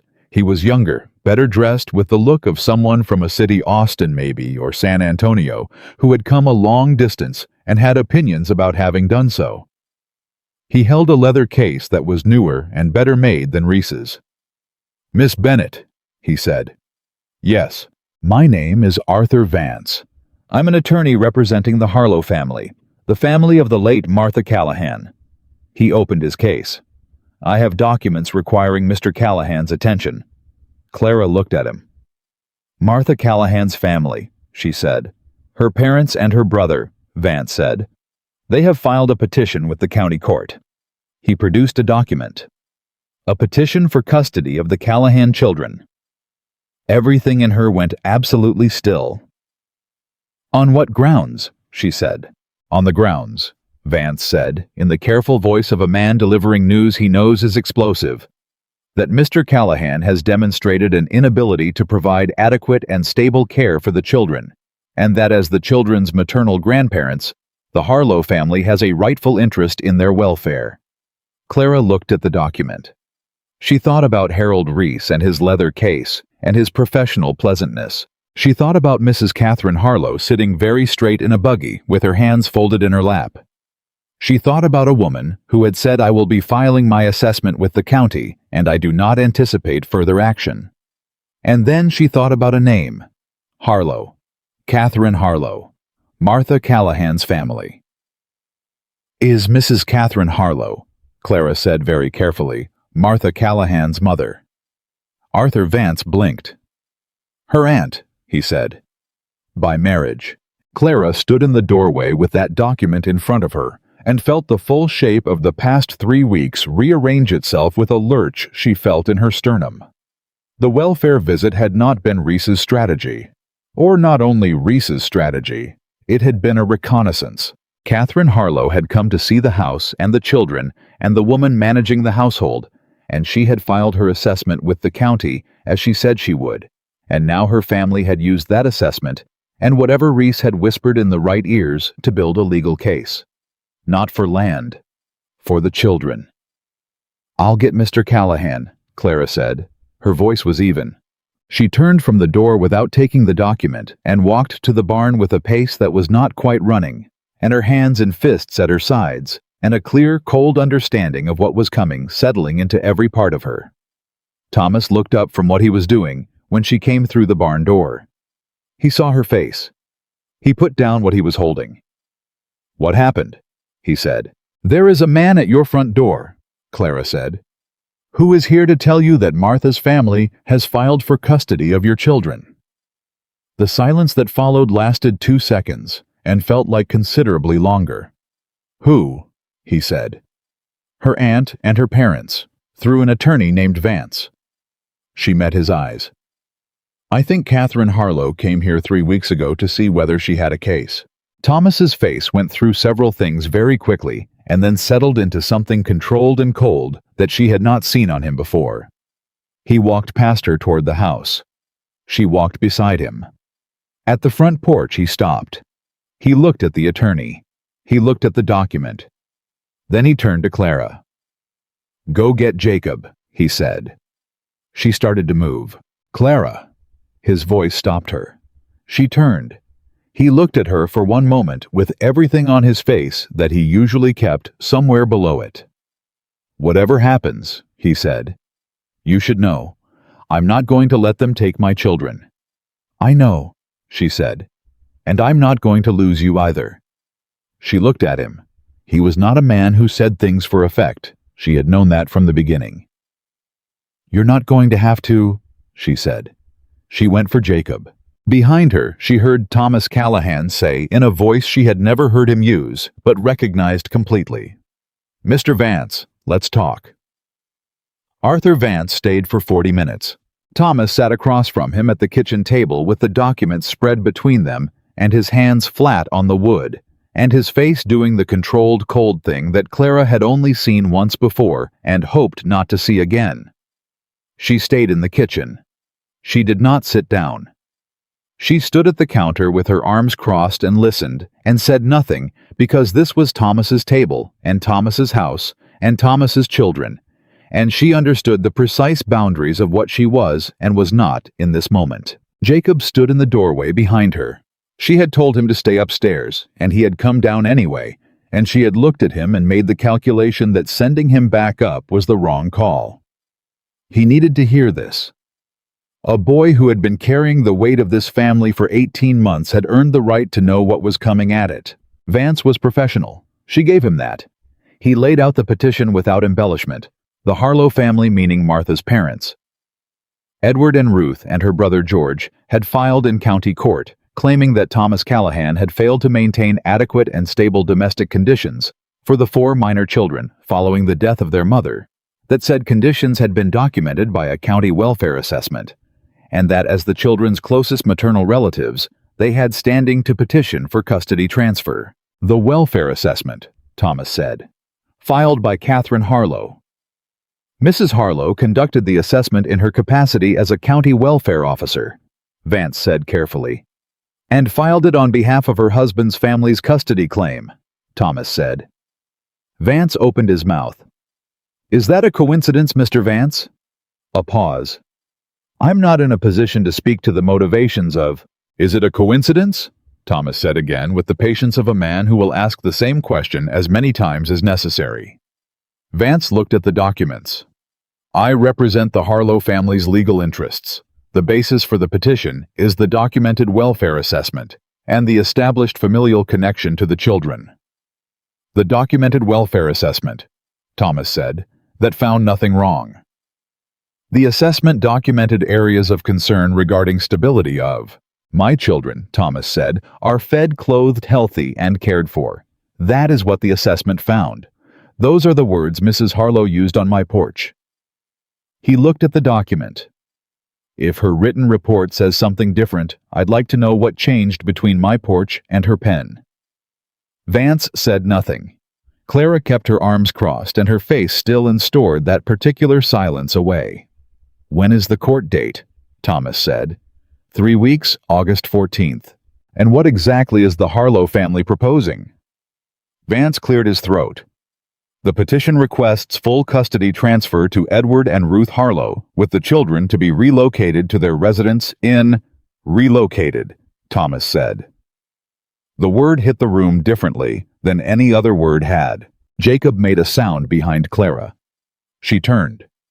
He was standing with his hands in fists at his sides, and his face had gone a color that was not healthy, and she put her hand on his arm, not to comfort, but to hold him where he was, because the expression on his face was the expression of a boy about to do something that would not help anyone. Stay, she said quietly.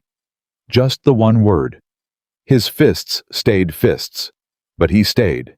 Thomas looked up from the table and found Jacob in the doorway, and his face did something that briefly was not controlled at all. Then he looked at Vance. Get out of my house, he said. Vance blinked. I understand this is difficult. I understand my legal obligations, Thomas said. I will appear in court on August 14th. I will bring my attorney. You will leave my property now. Vance gathered his documents with the efficiency of a man who has encountered this particular tone before and knows there is no productive argument with it. He closed his case. He stood. He nodded at Thomas with the stiff professional courtesy of his trade and walked to the door. He looked at Clara as he passed. She looked back at him with nothing on her face. The screen door closed behind him. The kitchen held the three of them. Thomas, Clara, Jacob in a silence that was not quiet at all. Jacob was the one who broke it. They can't do that, he said. His voice cracked, and he didn't bother to fix it. They can't just, we don't even know them. We've met them twice. They came for Christmas 2 years ago, and they stayed 4 days, and Grandpa Harlow told Luke he was too loud, and Grandma Ruth cried the whole time, and nobody knew why. Jacob, Thomas said. They can't take us, Jacob said. Papa, they cannot. They're not going to, Thomas said. You don't know that. No, Thomas said. I don't. Not yet. He looked at his son with the directness he always used when he was refusing to lie to him. But I'm going to fight it, with everything I have. You understand me. Jacob looked at his father. His jaw was working. Yes, sir, he said. Thomas stood up. He came around the table, and he put both hands on Jacob's shoulders, the bandaged arm and the good one, and he held his son by the shoulders, the way you hold someone when you need them to feel the weight of what you're saying. I need you to not say a word of this to the little ones, he said. Not Luke, not Emma, not Noah, not yet. Can you do that? Jacob swallowed. Yes, sir. Good. Thomas let go. He picked up his hat from the hook by the door. I'm going to Red Valley. He looked at Clara. She looked at him. Tom Aldridge, she said. He'll know who the best attorney in the county is. That's where I'm going, he said. I know. He held her gaze for one moment. There was the question in it, not a spoken one, just the shape of it, the particular way a person looks at another person when they need to know they're not standing alone. She answered it the only way she knew how. She uncrossed her arms and stood straight. We'll be here when you get back, she said. He put his hat on and walked out. She held the house together for the 5 hours he was gone with the same practical competence she had used for everything else, which meant she made lunch, and she answered Luke's questions about why Papa had gone to town on a Monday. And she helped Emma with her reading, and she sat on the floor of the main room with Noah and built a structure out of wooden blocks that Noah then demolished, with the satisfied thoroughness of a 4-year-old exercising editorial control. And in the spaces between all of it, she thought. She thought about Edward and Ruth Harlow, who had come for Christmas 2 years ago and made a child feel too loud. She thought about Catherine Harlow sitting very straight in a buggy and watching everything with the eyes of a woman conducting an assessment she had already decided the conclusion of. She thought about a petition filed in a county court and the word relocated and the look on Jacob's face when he heard it. She thought about Thomas saying, "I'm not going to lose you either," and the absolute steadiness with which he'd said it. And she thought about what she was, not what she felt, not what had been growing in her chest for 4 weeks with the slow insistence of something that intends to take up space, but what she was legally, functionally on paper in the world. She was a housekeeper. She was a woman who had answered an advertisement and stayed. She had no legal standing in that courthouse, no formal connection to these children or this man. If Arthur Vance put her on a witness stand and asked her to define her relationship to the Callahan household, she would say housekeeper, and it would be both true and catastrophically insufficient, and she knew it. She was thinking about this when Jacob came and sat beside her at the kitchen table that evening. The little ones were in the main room. He'd come deliberately, she could tell. He sat with his hands on the table in the posture that was his father's posture, and he looked at her. "I've been thinking," he said. "I know," she said. "You've been thinking too." "Yes." He looked at his hands. "In court," he said. "They're going to ask who you are." "Yes. And you're going to say housekeeper." "That's what I am." Jacob was quiet for a moment. "It's not all you are," he said. She looked at him. 10 years old, arms not crossed for once, hands flat on the table like he was making a decision and anchoring it. "I know that," she said quietly. "Does Papa know that you know that?" She thought about a man's hand in hers at a kitchen table 3 days ago. "Yes," she said. Jacob nodded. He looked at the table. "I want you to be our family," he said. He said it plainly, without decoration, the way he said everything that mattered. "I want it to be real, not just—" He stopped. "Not just what it is right now. I want it to be a thing that counts." Clara pressed her hands together in her lap under the table. "Jacob," she said. "I know it's not my decision," he said quickly. "I know that. I'm not trying to push anything. I just—" He stopped again. Gathered.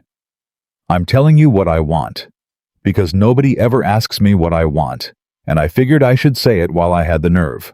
She looked at this boy, this 10-year-old who had dressed his siblings for a woman who never stepped off a stagecoach, who had gotten up at 5 in the morning when he couldn't sleep and sat alone in the dark kitchen, who had said she'd have liked you about a woman he missed every single day, with the quiet ferocity of someone who refused to let grief be a performance. "I want that too," she said. Jacob looked up. "I want that too," she said again. "And I think your father does, and I think it's going to happen." She held his gaze. "But I need you to trust me on the timing. Can you do that?" He held her gaze for a long moment. "Yes," he said. Thomas came back at 7:30 with the name of an attorney in his coat pocket, and a look on his face that was not hopeful, but was not defeated either. It was the look of a man who has assessed the territory and found it difficult and has decided to cross it anyway. His name was Daniel Holt. He was in Abilene. He was expensive. He had won 2 custody cases in the past year. "Tom Aldridge is going to vouch for me with the bank for the retainer," Thomas said. He was at the kitchen table with Clara across from him and the children in the other room. "Holt will be here Thursday." "Good," Clara said. "He said the welfare assessment is the central issue. If Harlow's report says anything that contradicts what she said on the porch." "It won't," Clara said. Thomas looked at her. "She's not a dishonest woman," Clara said. She may be acting on behalf of her family's interests, but she's not going to file a fraudulent report with the county. She told us on the porch what her assessment found, and she'll stand by that." Clara paused. What she is going to say is that the household's stability is dependent on the continued presence of a housekeeper with no legal tie to the family, and that a housekeeper can leave. Thomas was quiet. "Which is true," Clara said. "You're not going to leave. I know that. You know that." She looked at him steadily. "A judge in a county courthouse doesn't know that." He held her gaze.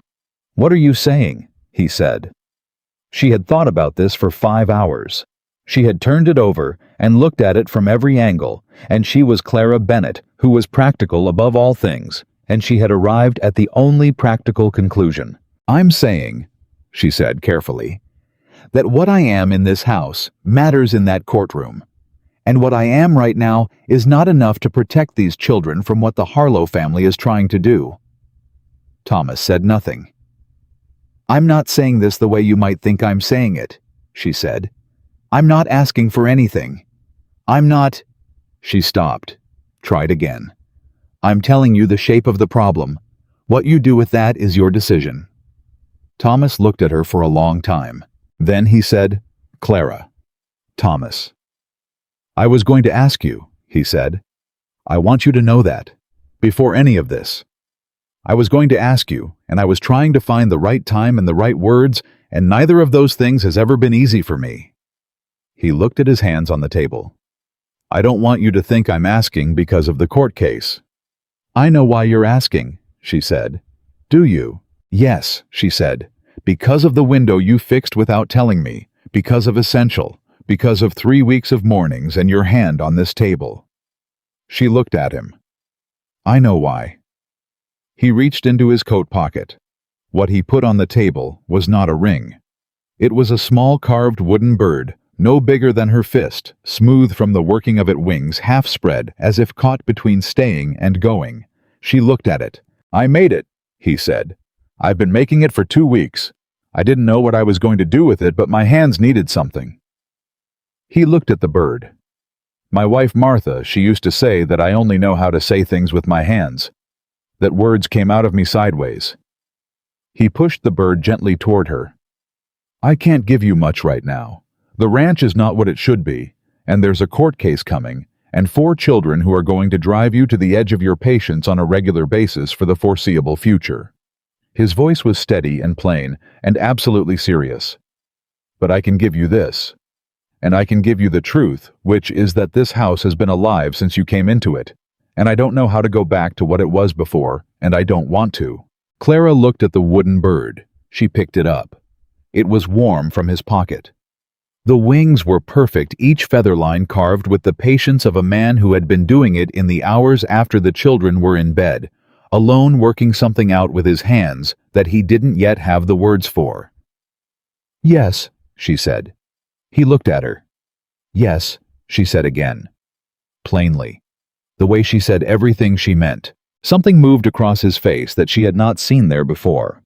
Not relief, exactly, not happiness exactly, but something older and more solid than either of those, the thing that lives underneath them when they're real. He covered her hand and the bird with his. "We'll need to tell the children," she said. "Tomorrow," he said. "Luke is going to be insufferable about having been right." "Yes," Thomas said. And this time, it was not almost a smile. It was one. "And," she told them at breakfast. Thomas sat at the head of the table, and Clara sat beside him, and they told the 4 children together, which felt right, not a declaration delivered from above, but a thing said between people who had already decided offered to the people it mattered most to. Noah said immediately, and with great satisfaction, "I knew." Luke said, "I told Jacob. I told you, Jacob. Jacob, I told you this exact thing."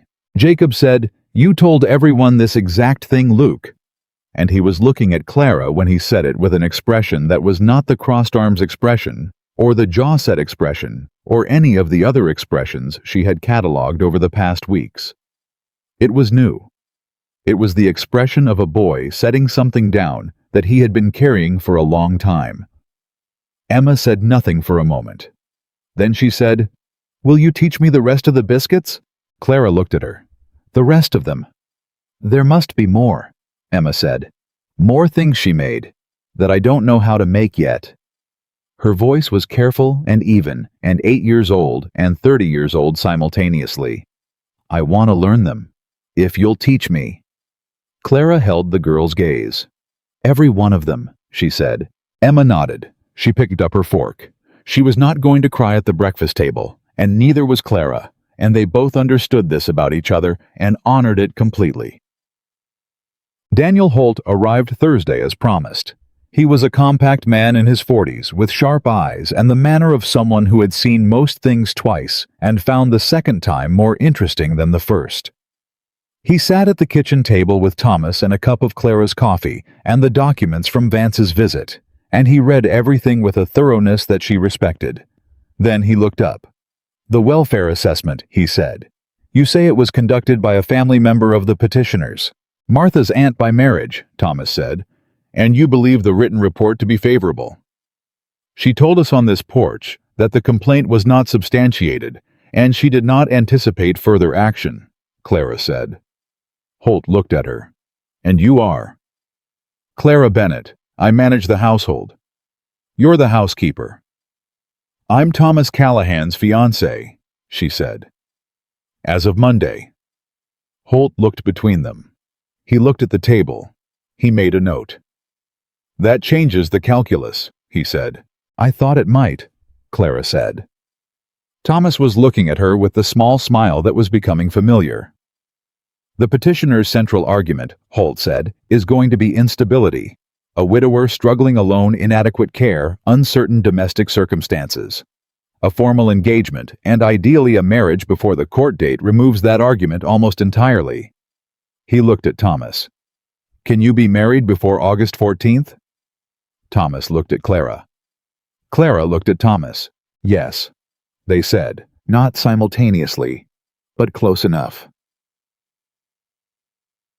They were married on a Saturday in late July at the Red Valley Church, with the bell that needed paint.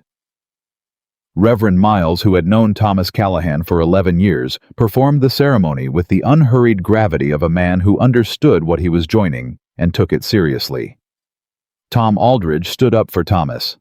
Hattie Greer, who had dressed for the occasion in a way that suggested she had been waiting for it and planned accordingly, stood beside Clara.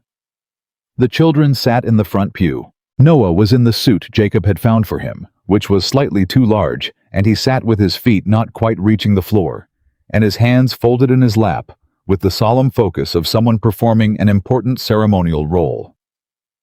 Emma had put her own hair up for the first time, 2 careful braids pinned at the back, and she sat straight-spined and clear-eyed, and only cried once briefly, which she managed by pressing her lips together and looking at the ceiling until it passed, and Clara saw it, and loved her for it, without saying a word. Luke sat still for the entire ceremony. This was by any metric a miracle.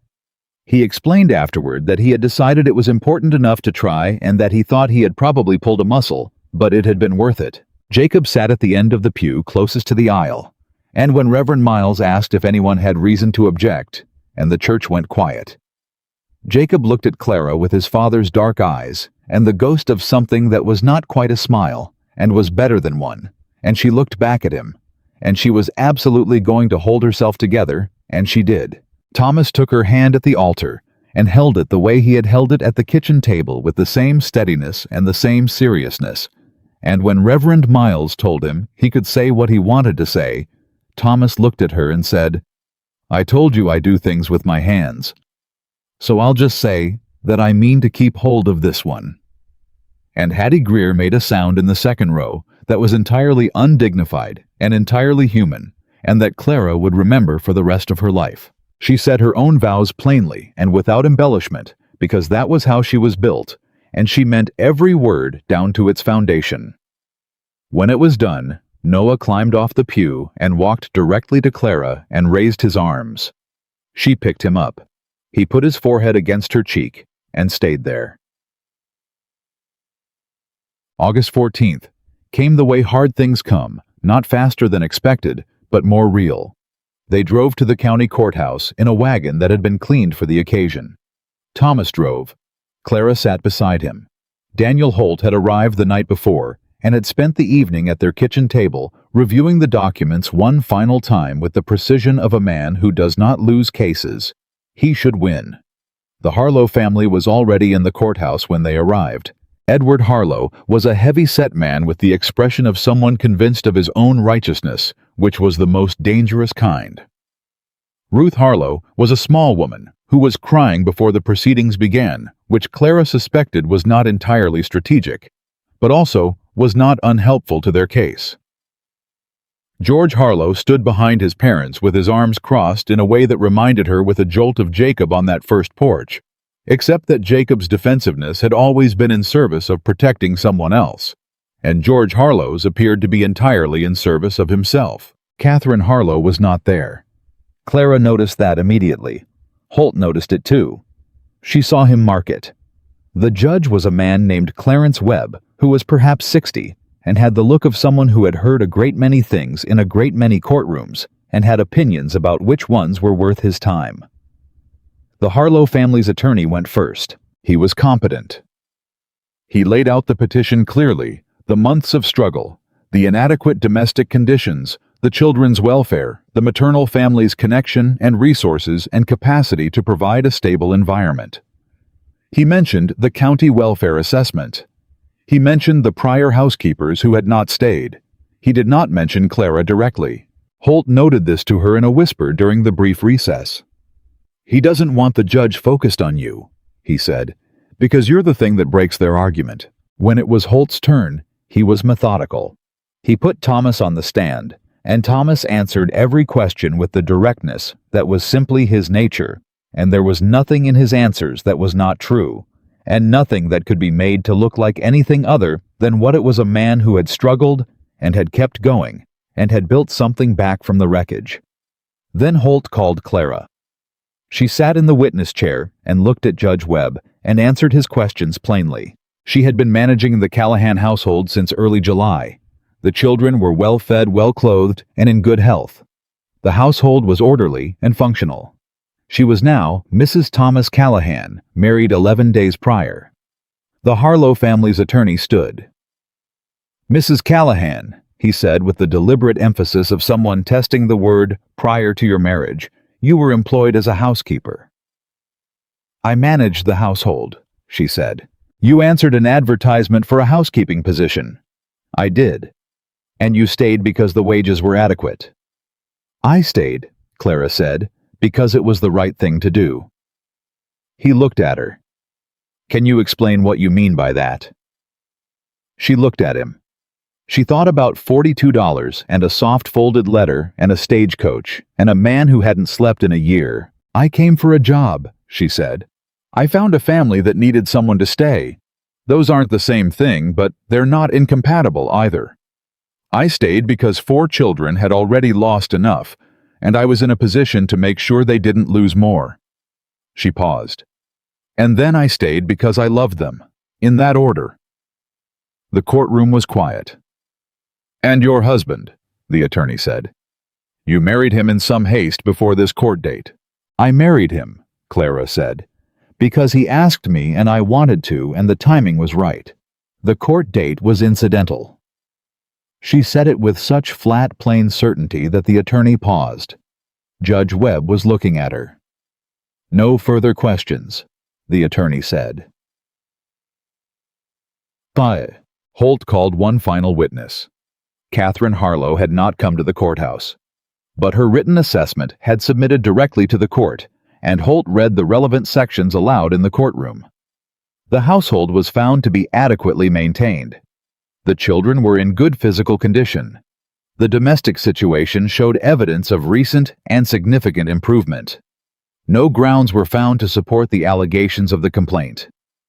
He read it slowly and clearly and let it sit. Then he looked at Judge Webb. "The petitioners filed this custody claim," Holt said, "on the basis of a welfare assessment conducted by a member of their own family. That assessment, in the assessor's own words, found no grounds to support the complaint." He closed the document. "The Callahan children have a father who loves them a home that is functioning, and a mother who chose them. The Harlow family's grief over the loss of their daughter is real. But grief is not grounds for custody, and this court should say so. Judge Webb looked at the documents before him for a long moment. Then he looked at the Harlow family. Then he looked at Thomas and Clara at the defense table. He took a breath. "The petition for custody transfer," he said, "is denied." Ruth Harlow sobbed. Edward Harlow sat with his jaw tight and his hands on the table and said nothing. George Harlow walked out. Catherine Harlow, who was not there, would receive the news by letter, and what she did with it was her own accounting. Thomas stood up from the defense table and turned to Clara, and she stood, and he put both arms around her in the middle of the courthouse carefully, the way he did everything, and held on. She held back. Holt gathered his papers with the satisfied efficiency of a man closing a completed file. Outside the courthouse, Tom Aldridge was waiting with his hat in his hand and the look of someone who has been praying in a non-denominational but sincere way for 2 hours. He grabbed Thomas's hand and shook it with both of his. He nodded at Clara with the particular nod of a man who has run out of words and is putting everything into the gesture. Hattie Greer, who should not have known the verdict yet, and absolutely did, was standing outside the dry goods store when the wagon passed, and she lifted her hand, and Clara lifted hers, and that was all that needed to be said between them. On the 6-mile drive home, Thomas held the reins, and Clara sat beside him, and neither of them spoke for a while because the silence was not empty and did not need filling. "It's over," she said finally. "Yes," he said. She looked at the road ahead. "Luke is going to want a full account of everything that happened," she said. "Yes. And Noah is going to want to know if we won, and then he's going to put his hand on my wrist and not say anything else about it." "Probably." "And Emma is going to be in the kitchen," Clara said, "and she is going to want to make biscuits." Thomas looked at her. "This Sunday," Clara said, "we're going to make them together. All of us. And they're going to be right." He reached over and put his hand on hers on the seat between them. She turned her hand over and held on. The ranch came into view at the end of the road, and the 4 children came off the porch before the wagon had fully stopped all of them at once, in a wave of noise and motion. That was the opposite of the silent, watchful line that had stood there on the day she arrived, and Jacob caught the horse, and Luke was already asking questions at full volume, and Emma had Noah by the hand. And Noah was looking at Clara with those enormous dark eyes as she climbed down from the wagon, and when her feet hit the ground, he let go of Emma's hand and walked to her and took her hand instead and looked up at her. "You're home," he said. Not a question. Clara looked at this boy. At all of them, Jacob with the horse Luke mid-sentence, Emma standing straight and clear-eyed and almost smiling. At Thomas behind her, his hand briefly at the small of her back. At this house that had been a job and became a life. "Yes," she said. She held Noah's hand and walked up the porch steps and through the door that no longer stuck, and she was home.